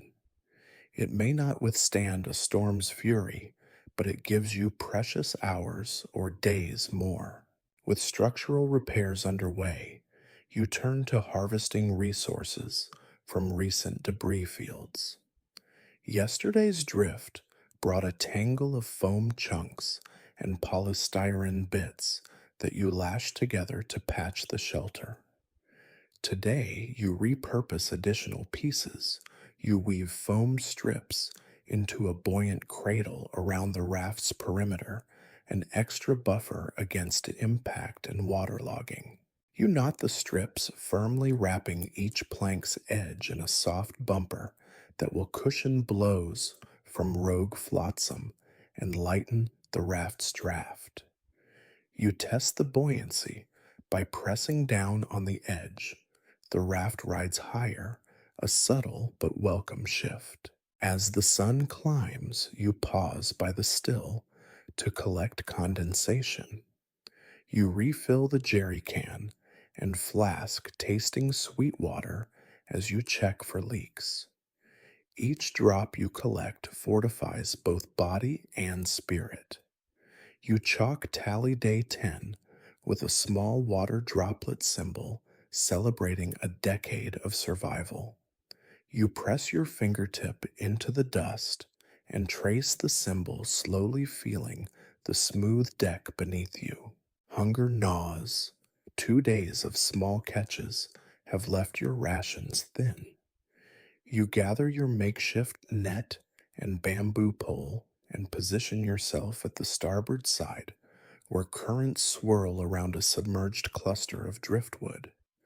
Fish often congregate there, seeking shelter.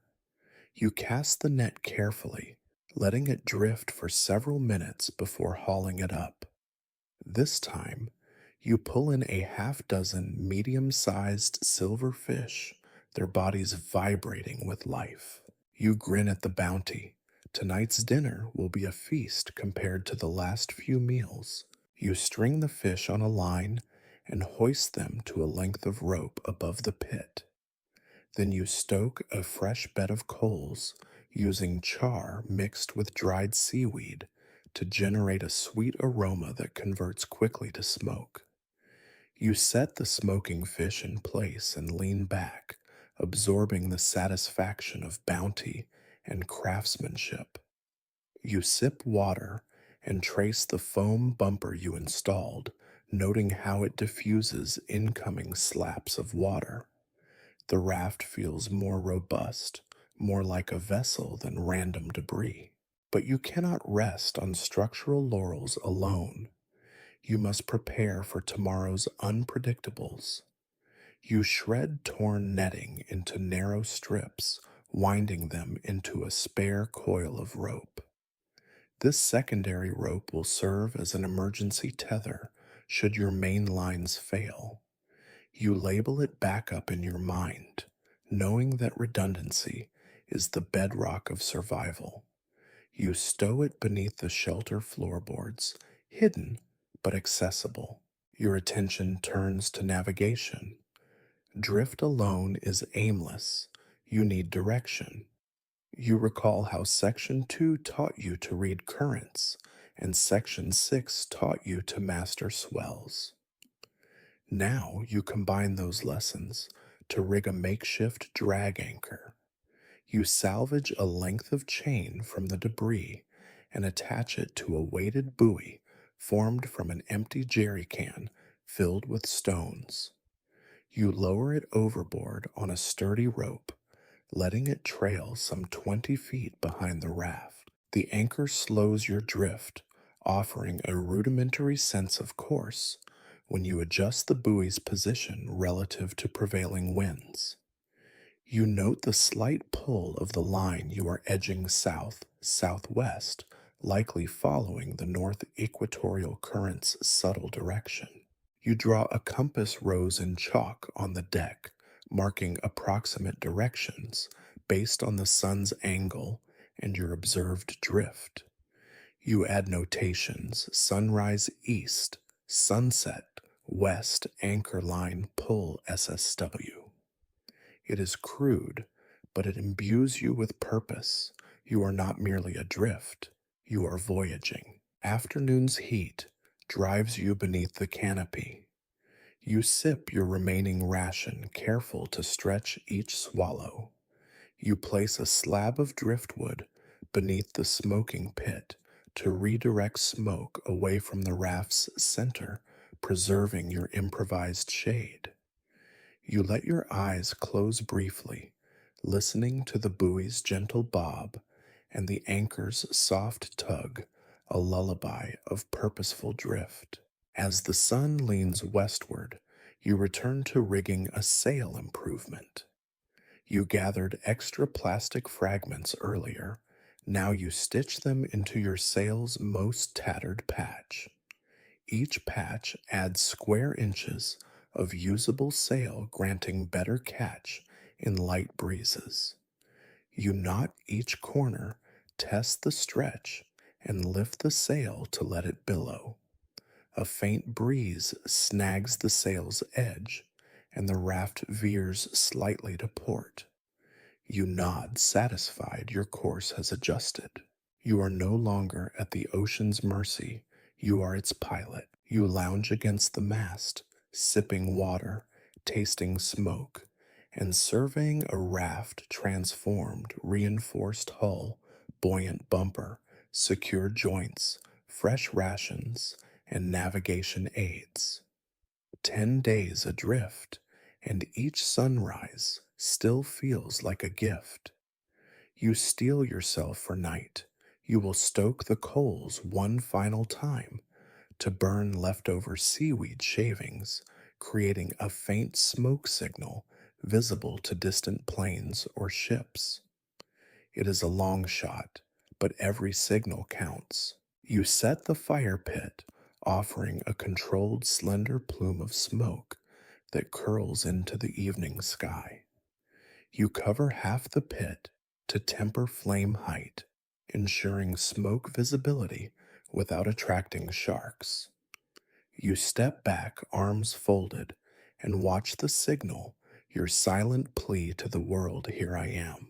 You squat by the tally chalk in hand and mark a small anchor symbol next to day 10. It stands for direction, purpose, and control. You trace its lines deliberately, imprinting its meaning on your soul. You steady your breath, rising to your feet with the gravity of a ship's captain surveying his domain. The horizon glows in dusky pinks. You secure all tools, coil ropes, and clear the deck of scraps that could catch a rogue breeze. You nestle sleeping blankets and cushions in the shaded area, preparing for rest. You bundle your navigation notes in a waterproof pouch, stashing it beneath the deck. You step to the prow, lean on the mast, and gaze at the endless expanse. Doubt still whispers, but you have purpose carved into the raft's very bones. You whisper to the sea, "We will find land, or they will find us," and a sense of calm settles across your fevered mind. Tonight you rest, as a pilot rests after charting a course, a leader of wood and rope, water and wind. Tomorrow you will follow the currents that you've harnessed, adjusting sails and anchors, always moving, always surviving. You nod to yourself, retrace your steps to the shelter, and let the raft cradle you into a well earned sleep. Dawn arrives in soft lavender hues, the sea calm and expectant, as if observing your 10-day metamorphosis. Today, you harness the sky using wind, both gentle and fierce, to propel your raft purposefully toward rescue or landfall. But first, you must refine your sail and controls to turn every breeze into advantage. You slide from your makeshift bed under the canopy muscles still humming from yesterday's repairs. You stretch, feeling the supple strength in hips and shoulders, a body tempered by salt sun and survival. You rise and walk to the mast, inspecting the sail's patchwork of plastics and netting. The edges flap unevenly, wasting precious wind. You decide on reinforced seams, gathering needle and twine salvaged from life jacket straps. You kneel on the deck and thread a sturdy cord through a sharpened bone needle. You stitch the sail's torn edges running tight, even stitches that bind plastic scraps and net segments into a unified sailcloth. Each stitch is a promise to yourself, to home, to every dawn you've yet to see. After dozens of passes, the seam holds firm under your tug. Next, you fashion a playable line system, two lengths of rope looped through scrap metal rings recovered from the hull's underside. You tie one line to the boom and feed the other through a pulley made from a small wheel fragment. Now you can trim the sail without abandoning the deck, pulling in, or letting out rope to adjust an angle. You test the system tug on the free end and watch the boom swing sail, catching air in a crisp curve. You grin. This simple innovation changes everything. But wind is fickle. You pace the deck, studying the telltale ripples on the sea's surface. To port, the water's glassy sheen hints at calm. To starboard, faint whitecaps promise a growing breeze. You decide to angle the sail starboard to catch those stronger currents. You secure the main line in a cleat you carved from driftwood, an improvised knot that will hold under tension but release quickly if needed. The sail announces its power with a sudden hiss of wind through the patched seams. The raft lurches forward, a thrilling jolt that sings of momentum. You steady yourself against the mast, leaning into the wind, feeling the pull of progress. For days you drifted at the mercy of currents. Now you steer, even if rudimentary, toward an uncertain destination. Satisfied with your heading, you move to the makeshift helm, a weighted chunk of driftwood tied beneath the raft's rear, acting as a skeg to reduce yaw. Yesterday, you reinforced its lashings. Today, you test its effect. You shift weight aft and observe the raft's glide. It holds a straighter line, cutting through swells with purpose. You nod in approval. You have become both sailor and vessel. Sun climbs higher, and you retreat to the shaded deck for water rationing. You sip slowly, focusing on the taste of life itself. You refill your secondary flask and tuck it into your belt for easy reach. You draw a compass rose on the deck, marking your new heading, SSW by sail. This confirmed direction feels like the first step on a path home. Hunger reminds you that energy is needed to maintain this newfound course. You retrieve a smoked fish from the pit and split it into small strips. Each bite is rich fuel, oily warmth sliding down your throat. You chew mindfully, savoring salt and smoke, recalling the thrill of your first catch back on day 3. You swallow, feeling power return to your limbs. With renewed strength, you climb to the prow and peer through the reflective panel. The sea glitters, and somewhere in that expanse lies either rescue or an island you cannot yet see. You orient the panel to scan low angles shadows under waves that might be distant hulls or breakers on reef walls. For a moment, you think you glimpse a flicker of color, faded red paint on a tiny silhouette. You freeze, heart racing, then blink. The shimmer vanishes. Perhaps your mind plays tricks in the glare, or perhaps hope itself paints mirages. You exhale, duck below deck, and retrieve a small flare rocket you salvaged from flotsam. The casing is rusted but intact. The cap clicks as you twist it free. You hold the flare in one hand and rise onto the deck, standing tall in the center. Your hand shakes not from fear, but from the weight of possibility.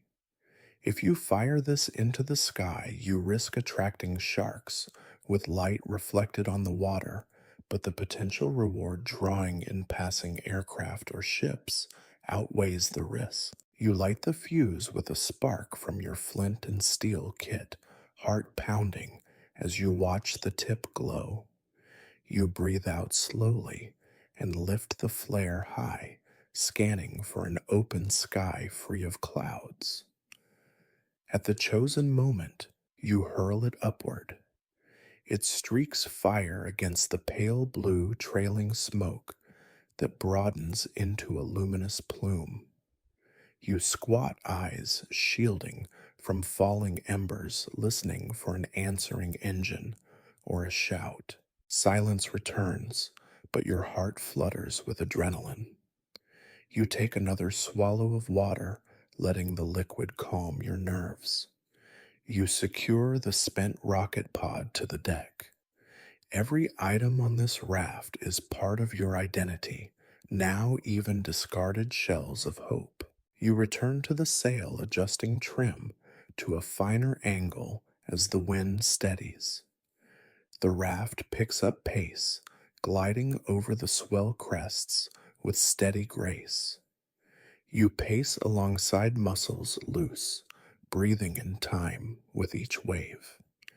You feel anticipation build anticipation that might be premature, but hope is the marrow of survival. Afternoon bleeds into evening. You gather a handful of seaweed, rinse it in your jerry can, and wrap it around the bases of your feet, a crude but effective padding against splinters and blisters that daily journeys inflict. You smile at your own ingenuity, recalling the patchwork ethos that runs through every design on this raft.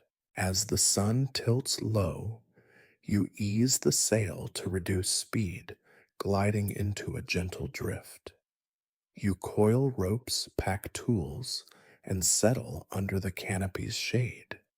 You sip your final ration of water and split your last smoked fish into 3 small portions, one for dinner, one for midnight hunger, and one for dawn's first light. You tuck portions into plastic cloth pouches and stash them in your shirt pockets.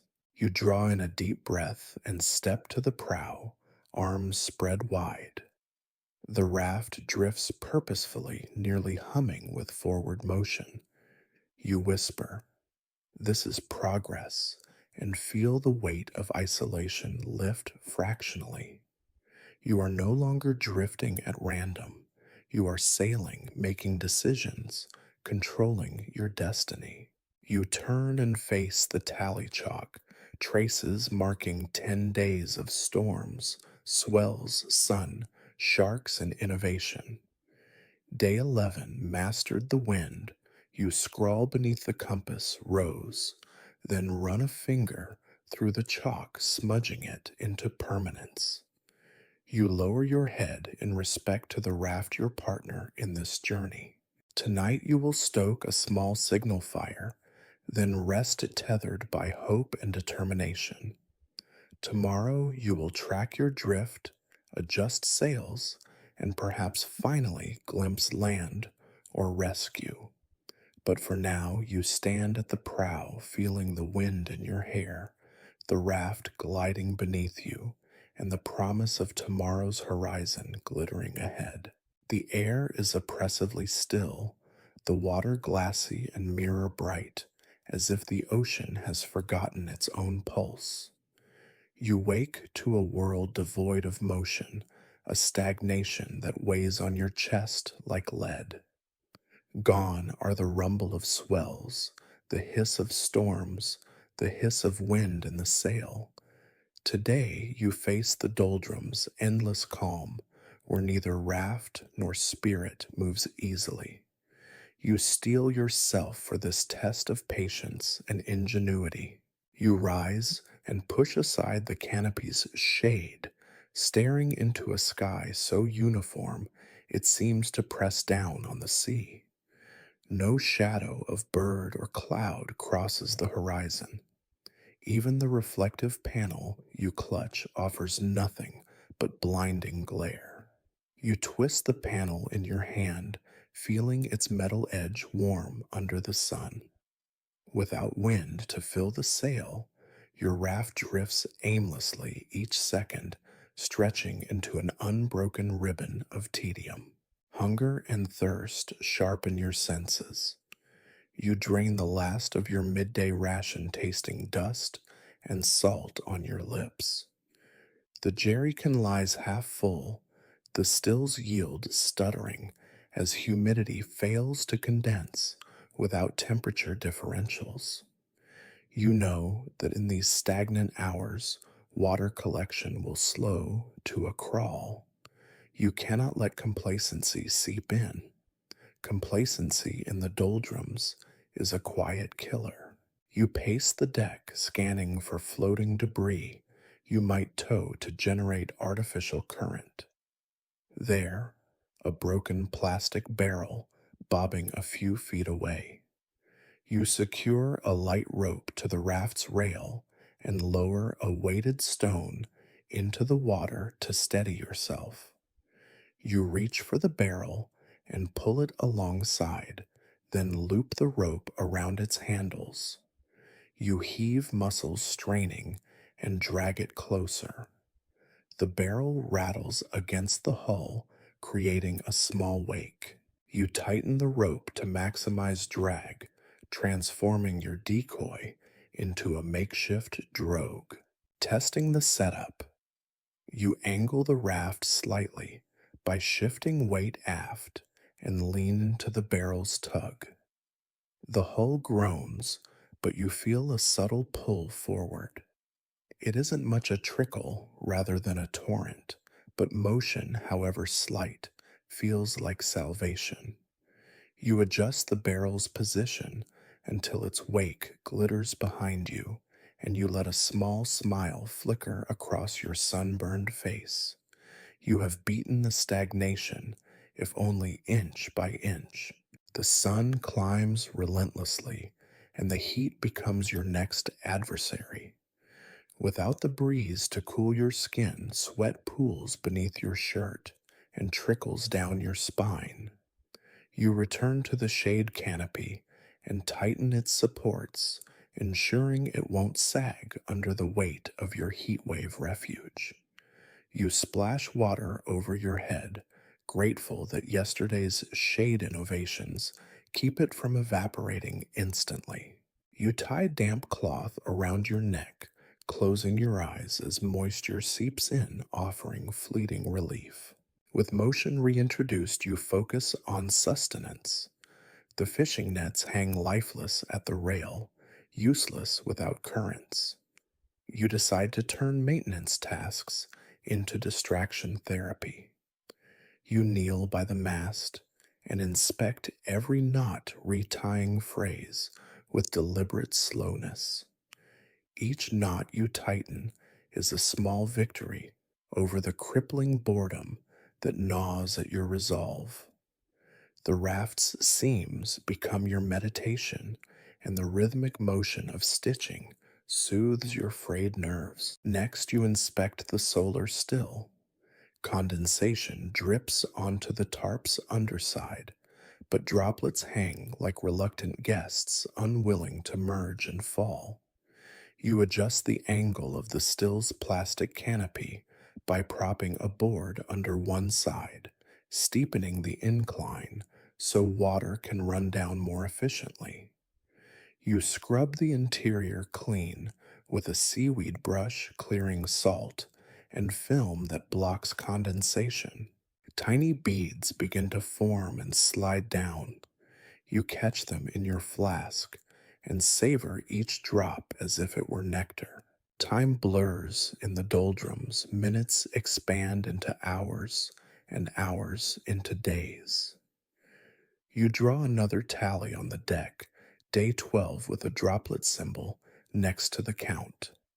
It feels hollow, but you mark it anyway, anchoring your existence in measure. You tuck the chalk away, mindful that if you break tally habit, time will slip through your fingers like grains of sand. Hungry, you inspect the barrel's interior. It holds no water, but glitters with barnacle flakes that you scrape off into a small pile. These crustacean remnants might serve as seasoning or bait. You sprinkle them into your fish skin jerky pouch, planning to toss a pinch into the water later. You tie the pouch to a rope, creating a new lure for potential catches even in motionless water. Curious fish may approach food scents.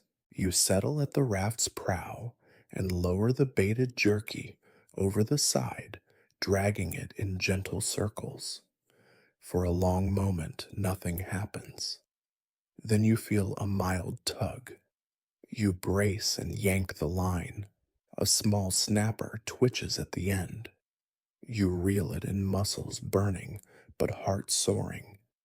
The fish is tiny, but alive, a flicker of life beneath the oppressing calm. You hold the catch close, marveling at its flickering gills, and quickly string it up to smoke alongside yesterday's haul. The barrel drogue continues to provide scant motion, but you know you must capitalize on every moment of movement. You take advantage of the fish's arrival to trim the sail loosely, allowing random gusts of heat created breeze to catch any patch of plastic. The sail flutters imperfectly, but enough to steer you a few degrees west, perhaps toward a shipping lane or island chain. Each slight shift of direction feels profound, like drawing orientation on a blank map. Fatigue coils around your bones, but you force yourself to remain active. You carve a small scoop from driftwood to collect tomorrow's dried seaweed harvest. You plan to build a small wind vane using a piece of netting tied to a wire fragment. If any breeze arises, even a gentle breeze will funnel into your direction finding rig. You tape a small metal ring to the vane's axis, creating a pivot that will show wind direction when the doldrums break. You dump out tap-dried seaweed, threading strands through a loop to form the vane's sail. You mount it atop the mast's crossbar, knotting it securely. You step back and watch. The sail droops lifelessly, no breeze to test it, but you take solace in having preparation ready for the moment the doldrums release you. You finish your makeshift tasks and lean back against the mast's support, wiping sweat and sea spray from your face. You gaze across the water, feeling the weight of stillness pressing on your mind. You close your eyes and recall Section 8's mantra, one breath, one task. You inhale deeply, focus on the rhythm of your chest, and exhale, letting tension drain away. You open your eyes to find a flicker of movement at the horizon, a distant cloud drifting in from the east, like a silent promise of change. Your heart lifts at the sight doldrums, while interminable always end. You stand heart pounding with cautious hope and rotate the vane atop the mast. Even in still air, it holds sentinel ready to swing at the first stir of wind. You return to your makeshift drag anchor and reposition the barrel to optimize wake angling the raft so that any stray gust is funneled through the sail. You tighten the netting vane, securing hope itself to the mast's peak. You know that calm will break, whether through thermal shifts or approaching storm. When it does, you will be ready. By late afternoon, as the sun tilts toward the west, you stir the smoking fish pile, feeding embers with tiny pieces of driftwood.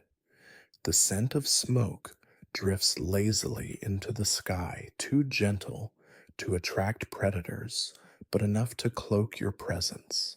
You nibble on a dried seaweed strip, tasting life's smallest joys. You sit on the deck legs crossed and trace the chalk tally, day twelve's droplet, faint under the oppressive sun. You flick at the chalk, smudging it, then rewrite it in bold strokes. You stand and heel the tally, smoothing away crumbs of chalk, making the symbol crisp. It is a small act of defiance against the doldrum's stagnation. Night approaches, and the horizon's color shifts from blinding blue to muted violet. You stoke the embers one last time to boost the still's condensation overnight. Black stones beneath the tarp radiate residual heat. You coil ropes and secure tools, then settle under the canopy with the barrel drogue alongside for another day of slow progress. You close your eyes to the lullaby of gentle washes and the soft drip of condensation. The doldrums have tested your resolve, but you have not succumbed. You whisper into the quiet, still moving, and draw a deep breath, allowing the promise of change to carry you into rest. You wake with a start, heart hammering against your ribs, as if sensing something new in the air. The canopy's shade filters the early light into dappled patterns on the deck, but your eyes aren't drawn to familiar fixings. Your gaze is locked on the horizon to the west. There, barely distinguishable from cloud or mist, is a small, dark speck. You sit up, every sense alert, and stare, willing the shape to sharpen into certainty. After 12 days of ocean, this shadow of promise feels like a living pulse beneath your ribs. You push aside the tarp and stand at the prow, hands gripping the mast's worn wood. The raft tilts gently as a light breeze teases the patched sail. You hold your breath, noting the shape's position relative to the sun's glare. No gull wings against the sky, no whitecaps breaking at a reef, just that dark blur hovering at the edge of sight. You raise the reflective panel, angling it, so the sun's rays bounce onto the distant shape, hoping to catch more detail without squinting into the morning light. A flicker of color, a muted green, or perhaps older paint, glints on the shape's surface. You exhale, feeling a surge of cautious hope. It could be land, maybe an atoll or small island chain shrouded in mist. Or it could be the hull of a ship, perhaps a fishing boat or a merchant vessel. Either would change everything. You trace its outline with trembling fingers, drawn through the salty air, committing every jut and shadow to memory.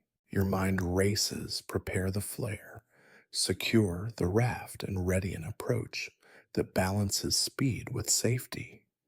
You descend into the shelter and retrieve the flare rocket, its metal casing warm from sun and salt.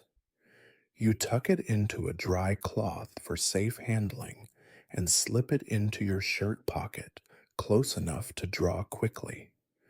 Next, you gather lengths of rope and the life jacket fresh in place from the shark encounter should you need to swim a line for towing or rig a signal buoy. You pause to steady your breathing, inhale for 4 counts, hold for 2, exhale for 6, then scan the water around you. No shadows swirl beneath the surface, no curious fins cutting through twilight depths. You nod sharks remain at bay.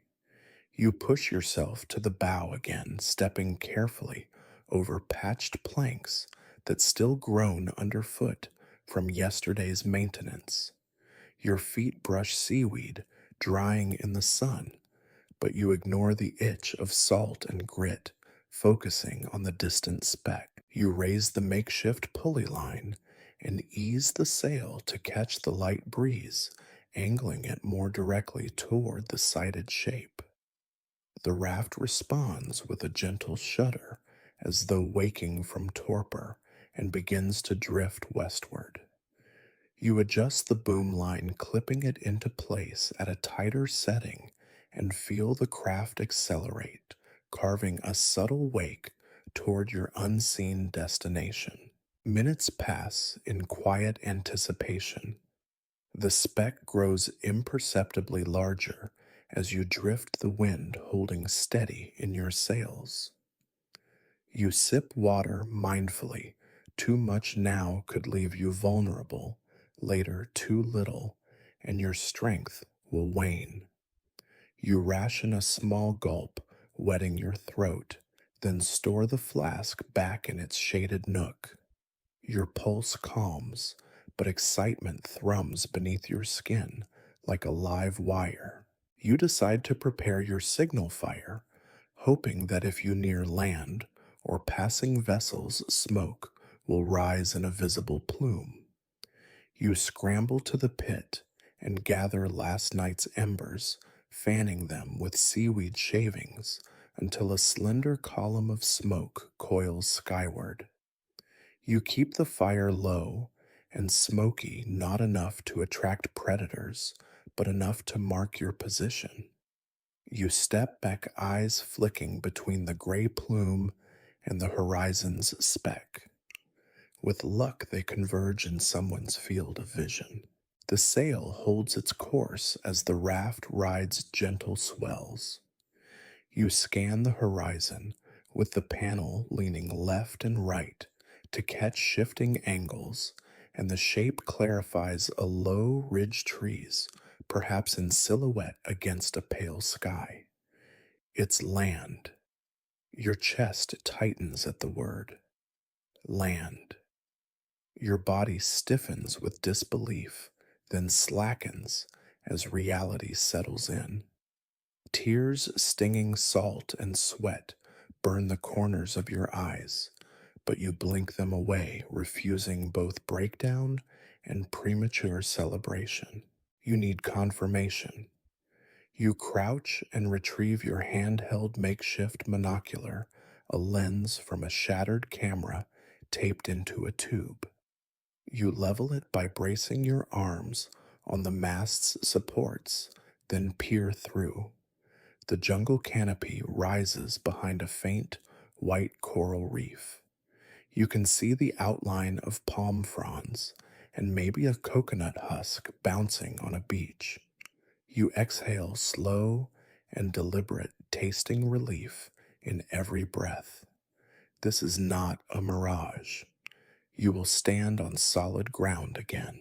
The sail buzzes as a stronger gust flickers over the sea.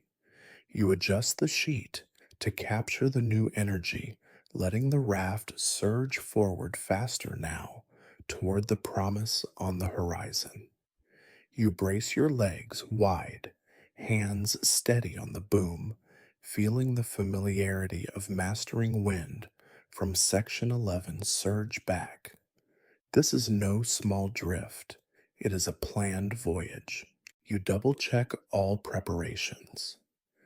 The flare rocket in your pocket, a wedge of smoked fish in your belt, the lighter flint at the ready, and the rope tether lashed to your waist. Should the raft come to rest on reef or sandbar, you need to secure yourself. You knot the free end of the rope to the mast's base, letting it trail loose but accessible. You test its length by walking to the bow and back, counting steps, ensuring you won't tangle. The sun climbs higher. The shadows behind the distant trees stretch faintly across a white sand beach. You draw a deep breath, gathering courage and strength. You whisper to yourself, okay, and seize the boom's control rope. You guide the sail into a tighter angle, converting the gust into forward thrust. The raft lurches as though awakened from slumber, hull carving water with purpose. Your heart pounds, but this time with exhilaration rather than fear. You hover between anxiety and triumph, aware that shorelines carry their own dangers, reefs that can shred planks, jagged rocks, or hidden channels. You recall Section 6's lessons on waves timing the crest, balancing on the swell. You glance at the water ahead, judging depth by color shifts, and angle the raft's approach where sand shoals look lightest. You steady your breath, sinking it to the swell inhale as you crest, exhale as you descend. You let the raft ride a gentle triad of waves toward shore, paddling with a spare board to nudge direction when needed. The trees grow more distinct fronds rustling in a breeze you cannot feel this far out. You see hints of white beyond the green line, a sunlit beach luminous against the ocean's turquoise edge. As the sun sets rays of gold across the sea, the raft enters waist-deep water. You drop the sail and bone-cleated ropes with practiced ease, letting them splash without dragging. You leap into the first shoal, feet sinking into warm sand, heart soaring as wet grain clings to your toes. You anchor the raft's tether around a sturdy driftwood stump, test its hold, then stand and face the land that has eluded you for so long. You pause at the water's edge, chest heaving, eyes brimming. Behind you, the raft bobs pieces of plastic and patched sails silhouetted like a tattered banner. Ahead, a strip of sand fringed with palm trunks and low shrubs beckons. You take a tentative step onto the shore, the warmth of earth seeping into your soles, and you whisper, land. You taste the word on your lips, solid, victorious. You glance back at the raft, then at the jungle beyond the beach. Night falls in bands of purple and orange across the sky. You must act quickly, secure the raft light, another smoke signal, and venture inland for fresh water and safe shelter before darkness deepens. But this moment, this first step on solid ground, is yours alone. You close your eyes, letting relief flood your senses, each breath a testament to survival. You awaken before dawn, raindrop patterns on the canopy, whispering of last night's brief shower. The island looms behind you now, its palm-fringed beaches sharp against pre-dawn haze. But rescue hasn't arrived, and your journey isn't over until you're carried beyond these shores. Today, you will signal for rescue with every tool at your disposal: flare, rockets, reflective panels, and the fire pit that served you so well. You swing your legs over the raft's edge and wade into shallow water, the sand cool beneath your feet. You reinforce the tether around a sturdy driftwood stump, one extra loop, one extra knot, ensuring the raft stays grounded even if the tide shifts. You pause, pressing your palms to the damp wood, whispering gratitude for its steadfastness. Rescue signals demand stability. Your raft must not drift off at the critical moment. You return to the deck and gather your signaling arsenal, the rocket flare nestled in a dry cloth, the mirrored metal panel, and the rusted but functional reflective strips you cut from an old emergency blanket. You also retrieve the torch you fashioned from a length of bamboo stuffed with resinous driftwood shavings. That torch burns bright, but fast, a last resort. You carry your gear to the highest crest of the beach, stepping carefully over washed up debris and coral fragments. Behind you, the raft bobs gently. Ahead, the jungle waits, but signaling must come first. You choose a flattened patch of sand near the waterline where rising tide won't wash away your efforts. You sketch a large SOS in the sand with a pointed stick, each letter at least 6 feet tall. You press deeply, carving lines wide enough for driftwood and palm fronds. Next, you arrange a ring of black stones you found nearby around each letter so the SOS remains visible from the sky. You straighten each stone with intent, pausing to squint at the letters from a few paces back. They are bold and clear. You nod, satisfied. A pilot spotting this from altitude could interpret it easily.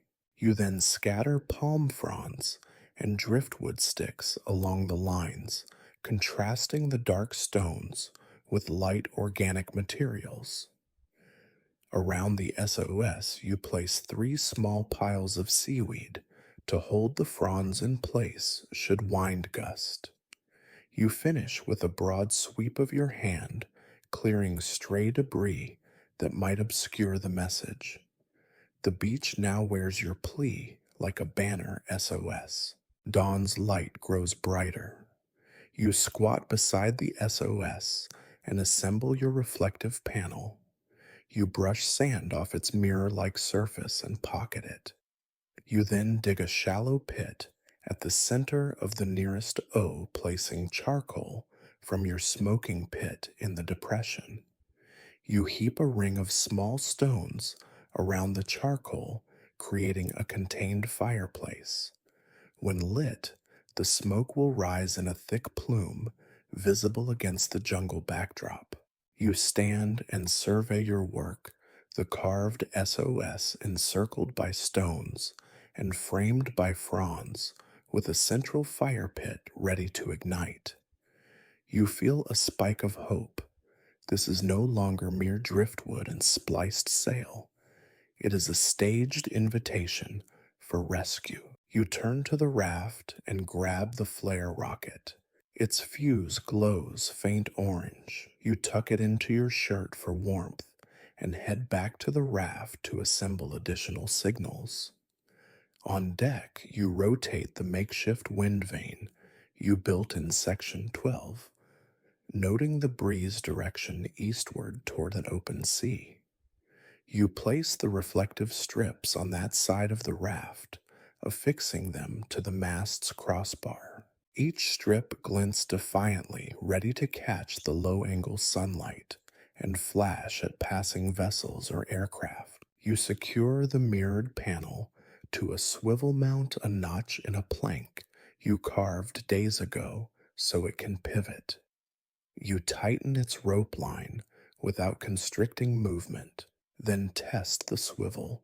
A gentle breeze makes it turn toward the rising sun, angle perfect for reflection. You adjust it until the panel catches a ray and sends a pinpoint of light into your eyes. You cover your eyes with a hand and nod bright enough to be seen at distance. You climb back onto the beach boots of softened leather strapped firmly on your feet. You collect dry driftwood scraps and charcoal briquettes left from last night's signal trial. You pile them beside the fire pit ready to light. You fill your flint and steel kit with small tinder bundles, dried seaweed, and resin soaked bark to ensure immediate ignition. Each bundle is a miniature torch, brightly flaring to life at your command. The morning breeze picks up, carrying a faint hint of salt and green jungle vegetation. You crouch beside the charcoal pit and strike the flint sharply. Sparks dance onto the tinder. It ignites with a hiss, and you blow gently on the embers. Flame flickers, then catches the charcoal, sending up a steady column of smoke. You pile on driftwood and fronds until the smoke thickens into gray black billows. You step back, shield your eyes from smoke, and raise the flare. The fuse crackles. You hold your breath and hold the flare overhead, waiting for the right moment, preferably when an aircraft's engine roar might signal a plane's approach. You glance skyward, scanning the cloudless expanse. You light the flare with a spark from your kit. The small tinder bundles now serve to draw flame to the rocket's fuse. The flare erupts in a blaze of red light, the rocket shooting skyward with a sharp whistle. You shield your eyes, watching its incandescent trajectory until it arcs and flickers out in a shower of embers. Then you scramble to plant the flare casing into the sand beside the S, leaving it standing like a guard. You duck back behind the stones, watching the sky for contrails or distant specks. Silence greets you again, but the smoke from the fire has thickened into a broad plume, twisting skyward like a signal beacon. You crouch in the shade of a palm trunk, holding your reflective panel ready. When sunlight strikes its face, you pivot, wavering the light in a rhythmic sequence, flash, pause, like Morse code's SOS. You repeat this for 20 minutes, arms trembling, but eyes fixed, heart soaring with each beam. Your breaths come in slow, measured counts. Inhale for 4, exhale for 6.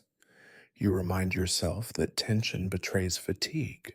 Composure commands respect from the skies. You continue signaling until the sun rises high and the glare becomes too harsh to maintain eye contact. You pause, lower the panel, and sip water, no wasted drop. You scan the horizon, nothing yet but sea and sky. You stare at the island's tree line, imagining a rescue party marching toward you.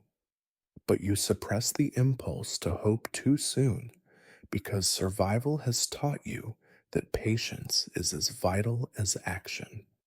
You move to the raft once more, readying your final signal device, the bamboo torch. You fill its top cavity with resin-soaked shavings and secure it to a length of rope.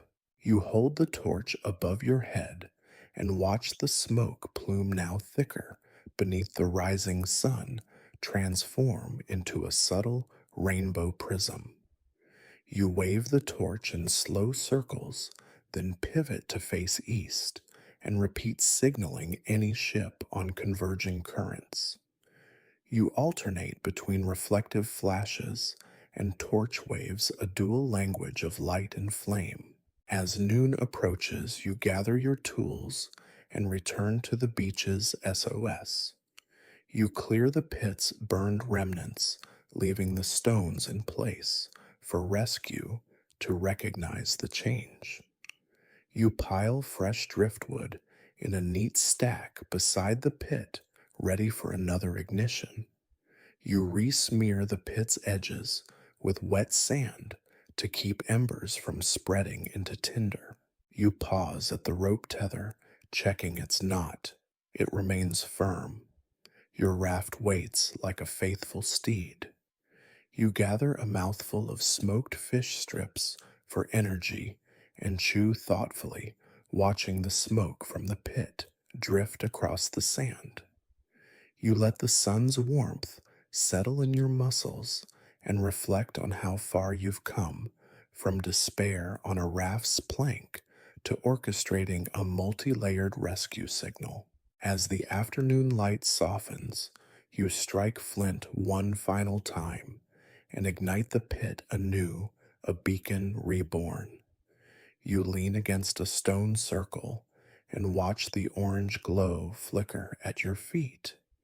You draw a deep breath, uncurl your arms, and let hope simmer in your chest like the slow burning fire. Whether rescue arrives by plane ship or island expedition today, you have done everything within your power. You have transformed your isolation into an invitation, your drifts into direction, and your tools into trumpets of light and smoke. You stand proud on this beach, salt and ash on your skin, and whisper to the sky, "Here I am." You rise with the first gentle glow of dawn footsteps, carried by sand and memory, as you return to the raft. The beach is still the smoke of last night's signal embers, faint against the rising sun. You pause at the water's edge, letting cool waves lap your ankles, and reflect on every moment that led you here. The raft, now tethered firmly, awaits your attention, a testament to all you have endured and built. You step aboard and brush grains of sand from the deck, each particle a reminder of distant storms and drifting days. Your gaze sweeps the vessel, the reinforced hull patched with makeshift resin, the foam bumper hugging its sides, the solar still glinting in the morning light. You see the nets drying in the sun, woven traps that once yielded your first fish, and you remember how each packet of silver scales restored hope to your parched heart. You touch a repaired knot at the mast's base, the one you retied after the storm's fury, and trust its strength beneath your fingertips. You make your way to the chalk tally, carved into the sole plank, now etched with the story of 15 days, water droplets, suns, storms, shark symbols, anchor icons, and now land and signal fire. Each mark stands for a trial, overcome, a resource coaxed from nature, a thought mastered or struggled with. You trace each symbol, recalling how you quelled panic with focus in Section 8, how you rode swells like a dancer in Section 6, and how you bent wind to your will in Section 11. The tally is no mere count. It is a chronicle of transformation. You kneel before the mast and place your palm on its weathered wood, offering silent gratitude for its steadfast support. Memories flood the first taste of fresh water from the solar, still the shock of tasting sweet water on day 3. The hiss of the flare rocket splitting the sky when all you perceived was silence. The brittle snap of the makeshift spear catching your first mackerel. You feel pride and humility, mingled pride and ingenuity, humility before the ocean's power. Rising, you circle to the prow and test the sail's patches, recalling how each plastic scrap and net fragment stitched together a lifeline. You tug on the boom, feeling tautness, born of stitched seams and sturdy knots. You inhale the briny air, inhaling both salt and success. You recall how on day 12, the doldrums taught you patience, how you dragged a barrel for motion, and how stillness itself became a lesson in perseverance. Your mind drifts to nights spent listening to the raft's creaks, a lullaby of wood and wave, finding calm in the embrace of uncertainty. You remember the pang of loneliness, the whisper of doubt that crept in when no birds flew overhead, and how you disciplined those thoughts with mantra and log. You honor the mental fortitude. You forged a silent victory etched deeper than any physical repair. You step into the shaded corner and lift the jerry can now marked with fresh tally lines.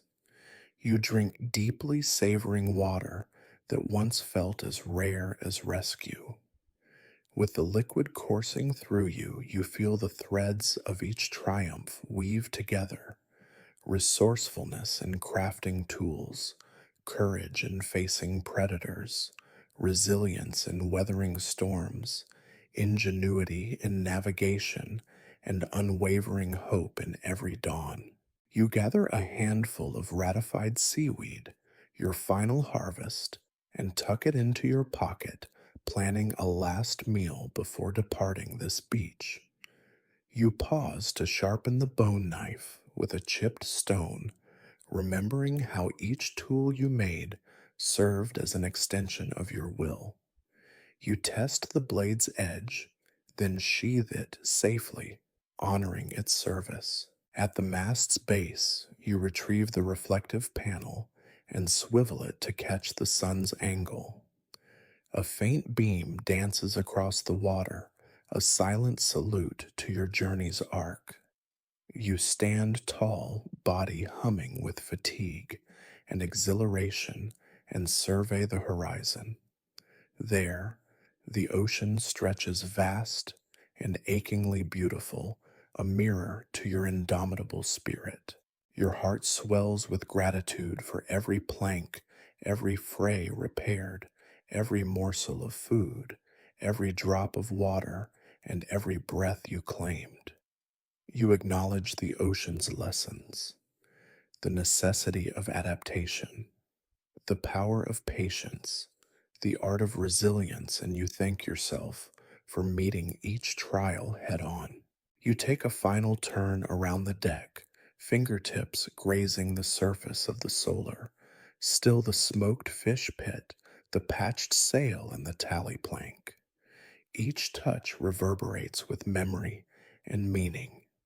You kneel at the prow's edge, eyes closed, letting waves ripple around you, grounding you in the present moment. You open your eyes and whisper into the hush, "Thank you," a two-word benediction to sea, sky, and self.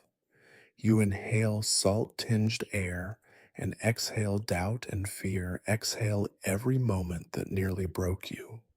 You stand upright, absorbing the full weight of survival's arc, from shipwrecked despair to orchestrated rescue signal, from ragged craft to seaworthy vessel, from fear to mastery.